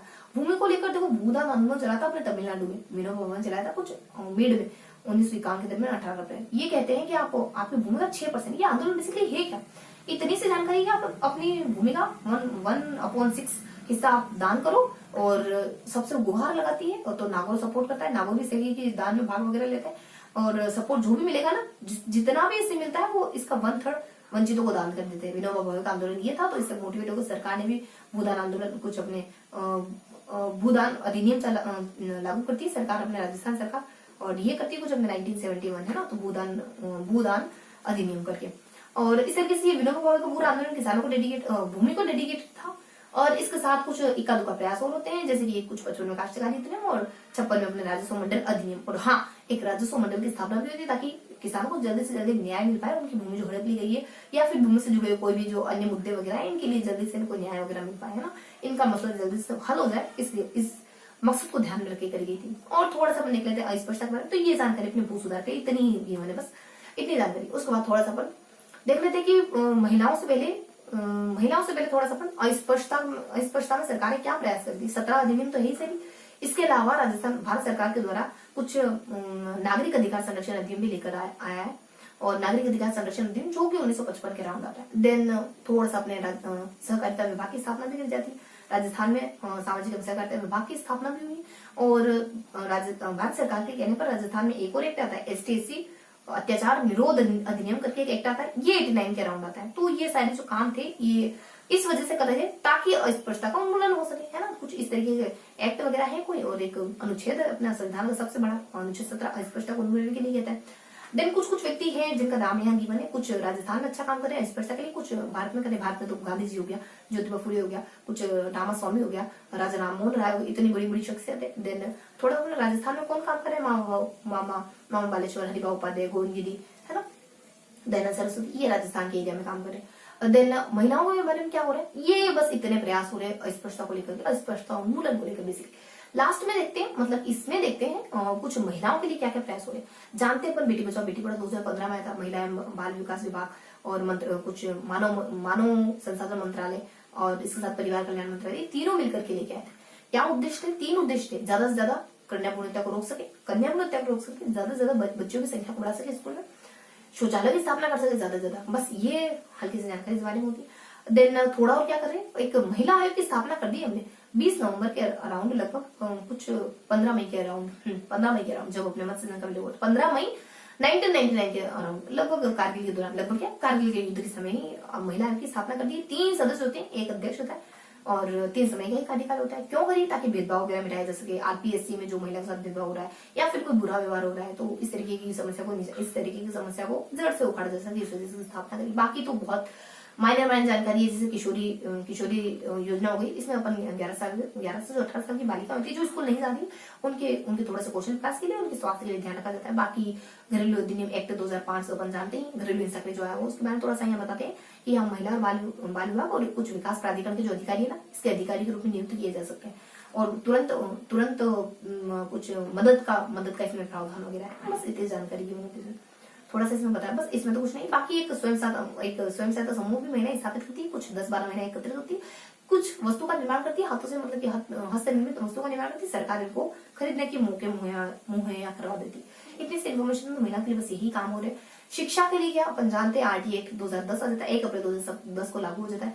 सूचना के अधिकार के लिए राजभीम में राजस्थान में 2000 में लागू हो गया था, इसको लेकर 2005 में भारत में लागू हो जाता है। राजभीम में राज्य संबंध है, भीम और देवडुंगरी तहसील और भीम तहसील और देवडुंगरी गाँव है।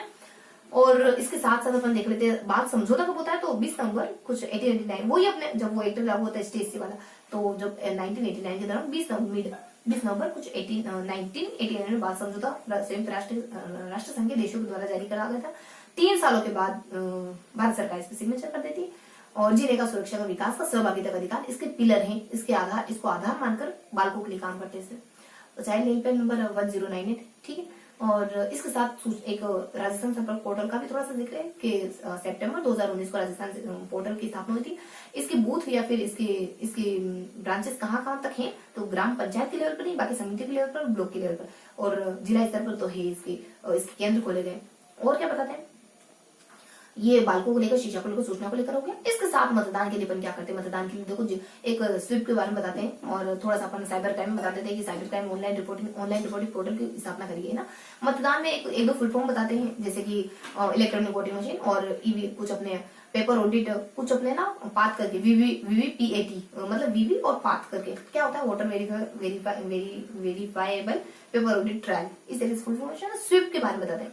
सुव्यवस्थित एंड सिस्टमेटिक वोटर्स एजुकेशन और पोर्टल कुछ ऐसा कुछ लास्ट में कुछ और होता है, पोर्टल करके, और पार्टिसिपेशन करके होता है, मतलब सहभागिता। तो निर्वाचन सहभागिता सुव्यवस्थित मतदान शिक्षा और निर्वाचन सहभागिता करके स्वीप होता है। इसमें सूचित और सूचित दो इन्फॉर्मेशन, सूचित यानी कि आप मतदान रोजगार के आप मतदान करो, पवित्रता के साथ करो, और सूचित इन्फॉर्मेशन के साथ करो, इतना मतलब दैट्स इट।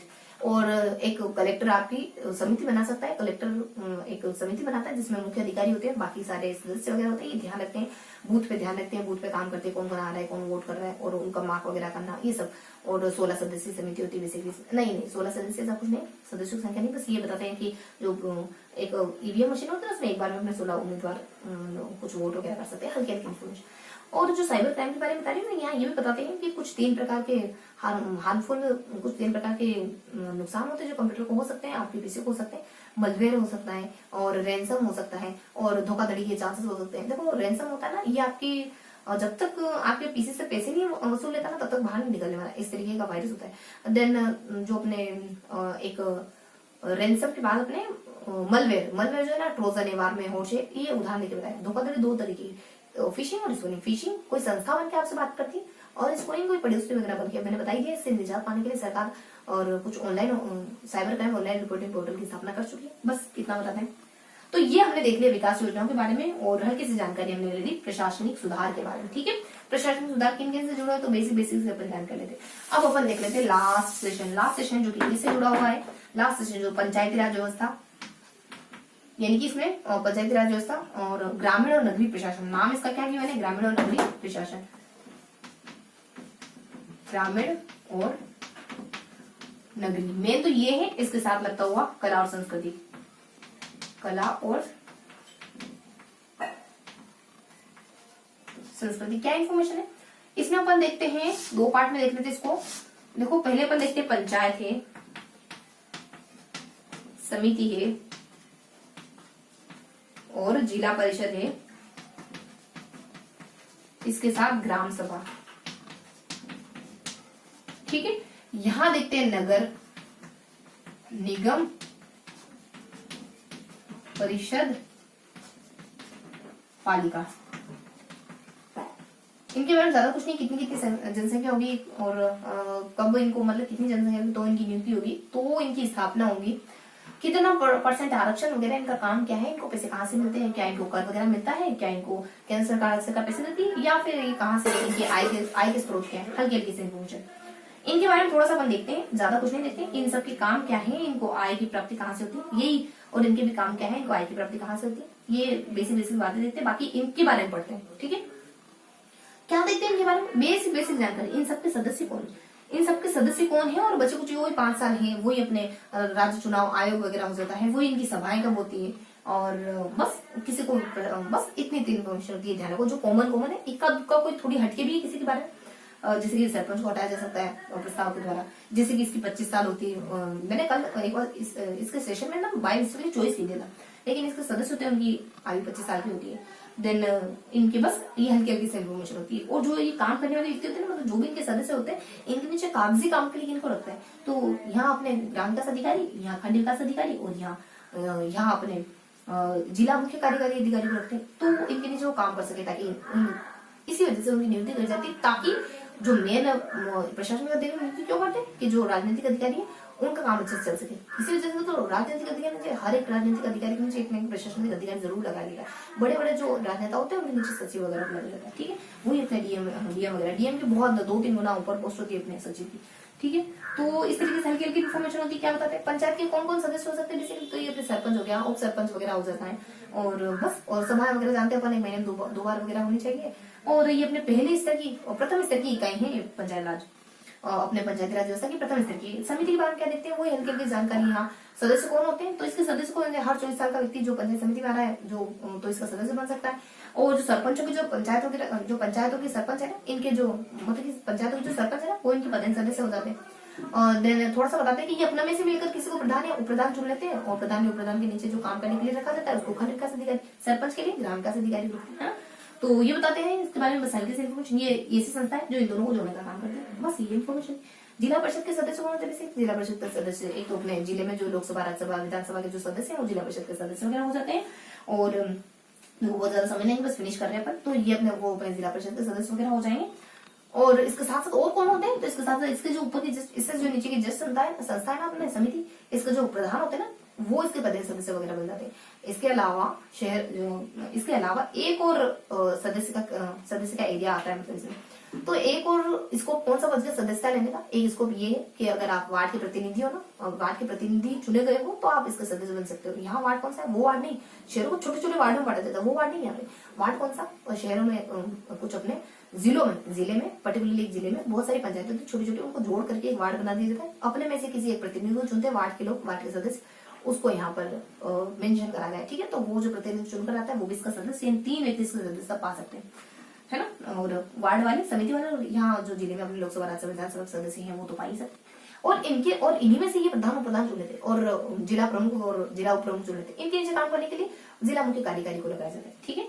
ये इसके बारे में इन्फॉर्मेशन होती है, दैट्स इट। ग्राम सभा क्या है, देखो ग्राम सभा सबसे अलग है, ये ना प्रत्यक्ष लोकतंत्र का उदाहरण है ग्राम सभा। अरे आधारभूत संस्था है ग्राम सभा, किसकी, ये पंचायती राज व्यवस्था की आधारभूत संस्था है। चूंकि ग्राम सभा हर ग्राम पंचायत में ग्राम सभा होती है, तो इसके सदस्य कौन बन गए, तो ग्राम पंचायत के जो भी 18 साल से ऊपर के व्यक्ति वो सब ग्राम सभा के सदस्य वगैरह बन जाते हैं। तो ये विकास के लिए योजना वगैरह करते हैं, कार्य वगैरह, मतलब कि आपस में योजना वगैरह बिठाते हैं, कुछ अपने समिति वगैरह बिठाते हैं और विकास का कार्य वगैरह करते हैं, बस। और इसकी बैठक कब होती है, तो साल भर में 4 बार हो जाती है, और 3 महीने में 1 बार हो जाती है, 15 अगस्त 26 जनवरी, कुछ अपने 1 मई 2 अक्टूबर को, ठीक है। ये हल्की से इन्फॉर्मेशन के बारे में। अब चूंकि अब देख लेते हैं इन सबको आय की प्राप्ति कहाँ से होती है, इन सबके काम क्या है, इसके काम क्या है, और इनको बेसिकली काम करने के लिए आय मिलती कहाँ से, है।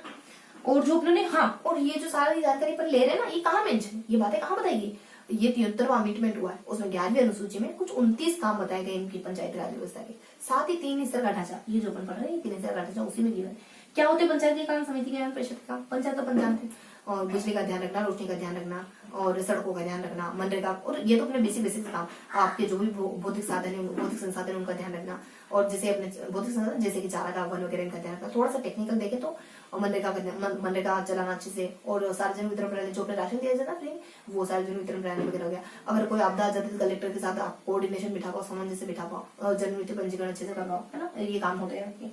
समिति क्या काम करती है, समिति देखो अपने लिए भी काम करती है, कुछ पंचायत के लिए करती है, कुछ अपने परिषद के लिए भी करती है, तभी तो तीनों के सामंजस्य बिठाने का काम करती है, जोड़ने वाली संस्था मानी जाती है। समिति क्या करती है, पंचायतों के लिए करती है कि जो भी नए सरपंच वगैरह नियुक्त हुए हैं उनको प्रशिक्षण देने का काम करेगी। पंचायत अगर कोई समिति बिठाए तो उसको ऑब्जर्व करने का, मतलब कि उसका निरीक्षण पर्यवेक्षण करने का काम करेगी। और इसके लिए अपने खुद के लिए क्या करती है, खुद के लिए जो भी अपने योजना वगैरह निकाली उसके लिए रजिस्टर मेंटेन करेगी, उसको प्रॉपर तरीके से मेंटेन करेगी।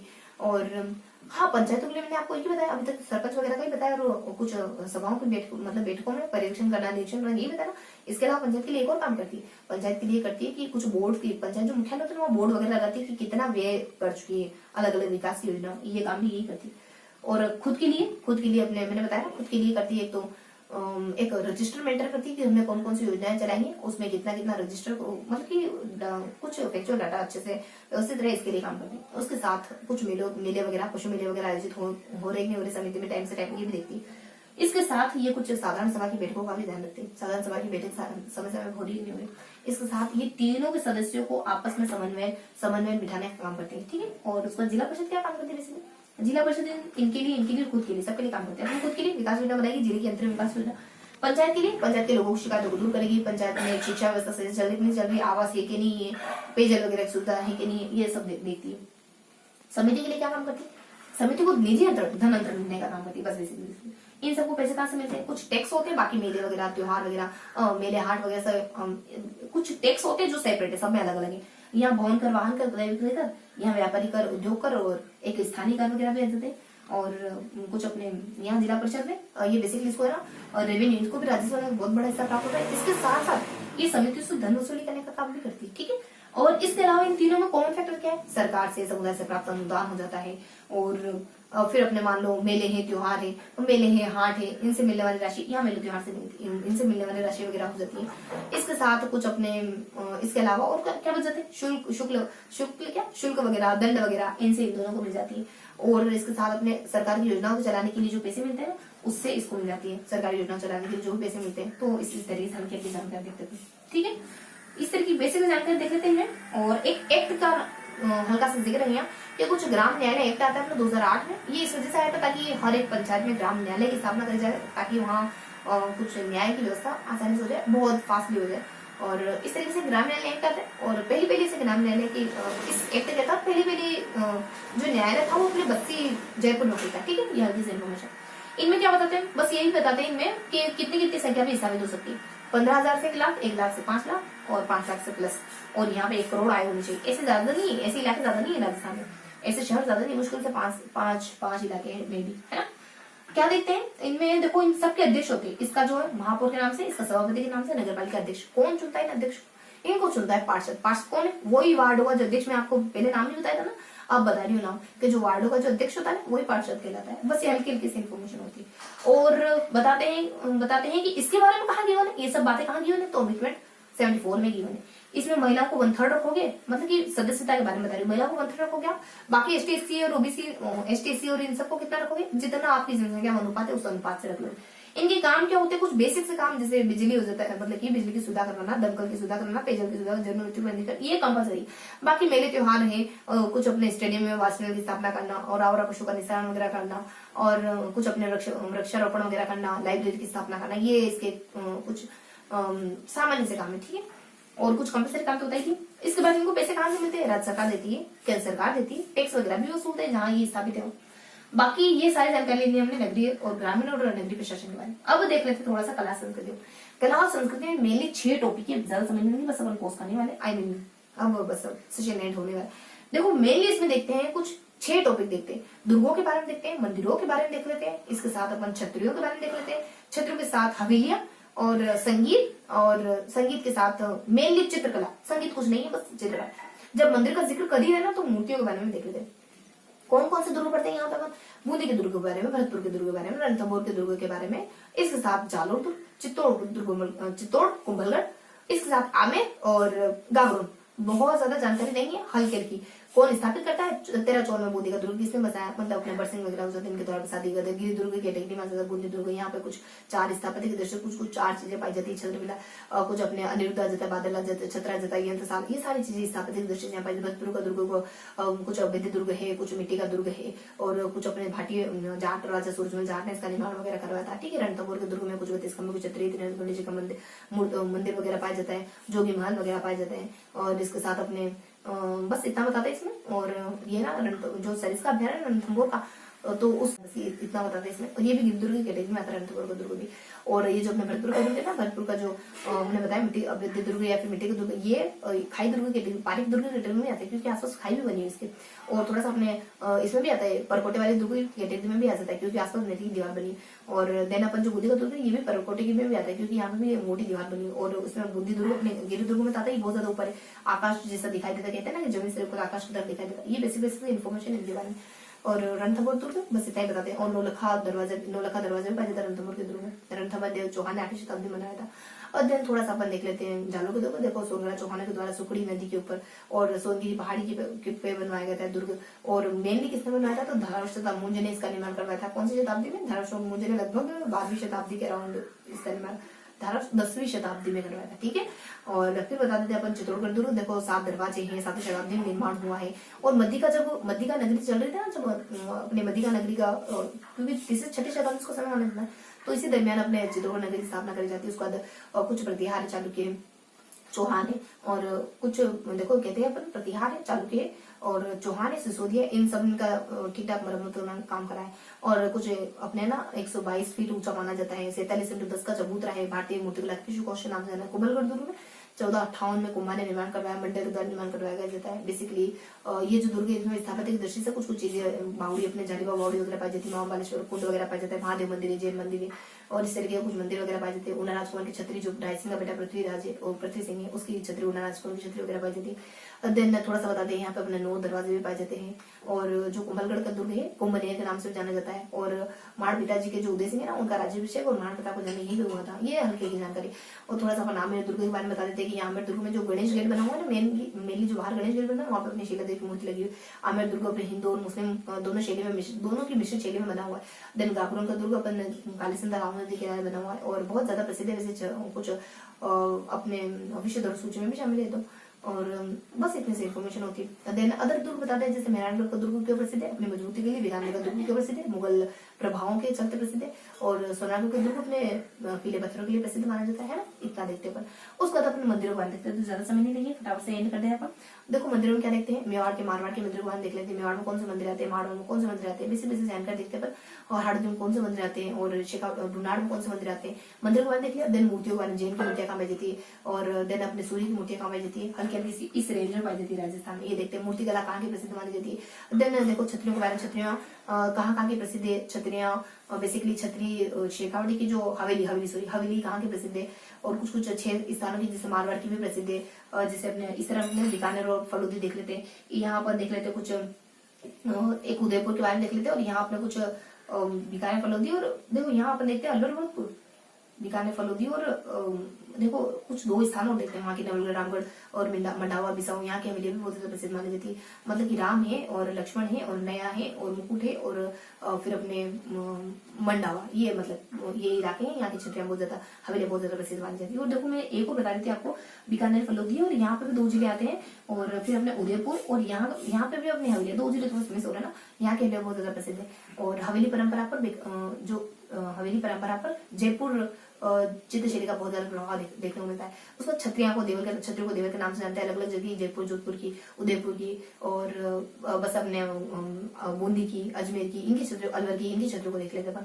उसके बाद अपन चित्रकला के बारे में अच्छे से पढ़ लेते हैं। चित्रकला में यहाँ के बारे में पढ़ लेते हैं। क्या क्या पढ़ते हैं यहाँ पर, हल्की हल्की से जानकारी लेते हैं। जैसे कि यहाँ अपन देख लेते हैं कुछ अपने अलवर भरतपुर के बारे में। यहाँ देख लेते हैं कि अलवर भरतपुर में कौन सा कलर है, कौन से जीव जंतु पाए जाते हैं, कौन से पेड़ पौधे, ये तीनों जानकारी देख रहे हैं। तो अलवर भरतपुर में देख लेते हैं हरा कलर वगैरह, और घोड़ा मोर वगैरह, और कुछ अपने कदम का, पीपल का पेड़ वगैरह। और यहाँ अपने उदयपुर, यहाँ देख लेते हैं अपन बीकानेर और जोधपुर के बारे में, पीला कलर वगैरह, आम के पेड़ वगैरह, और बाकी जानकारी नहीं है यहाँ पे। उदयपुर में देख लेते हैं, इसके साथ किशनगढ़, ये इधर ही पड़ता है मारवाड़ में, तो किशनगढ़ भी जुड़ा हुआ है इसमें। अपन केले के पेड़ वगैरह, कलर कौन सा, देखो किशनगढ़ में कुछ कौन सा कलर होता है, बेसिकली गुलाबी सफेद कलर वगैरह, केले के पेड़ वगैरह, और पशु जीवन। यहाँ अपने उदयपुर के बारे में देख लेते हैं, थोड़ा सा कोटा बूंदी के बारे में देख लेते हैं। जो जानकारी बता दी ना, वही जानकारी इन दोनों में भी देखते हैं अपन। इसके बाद अपन थोड़ी सी जानकारी लेते हैं, एक और जानकारी लेते हैं। वो जानकारी अपने खाली ये बता दिया मैंने, चित्रकला। इसके साथ संगीत में अपन देखते हैं कुछ अपने मीरा है, दया है, सरजो है, और रामचरण, ये संगीत से जुड़े हुए व्यक्ति, मतलब संगीत को महत्व देते हैं। मांड गायकी भी प्रसिद्ध है राजस्थान। देन थोड़ा सा मैं, बस ये सारी इन्फॉर्मेशन होती है इसके बारे में। थोड़ा सा 1-2 जिलों के नाम, 1-2 स्थानों के नाम है, और नागपुर और चिड़ावा और कल्याणपुर, ये ऐसे स्थान है या ऐसे नगर है जो बेसिकली पहाड़ों में बसे। तो ये था हमारा आज का सेशन।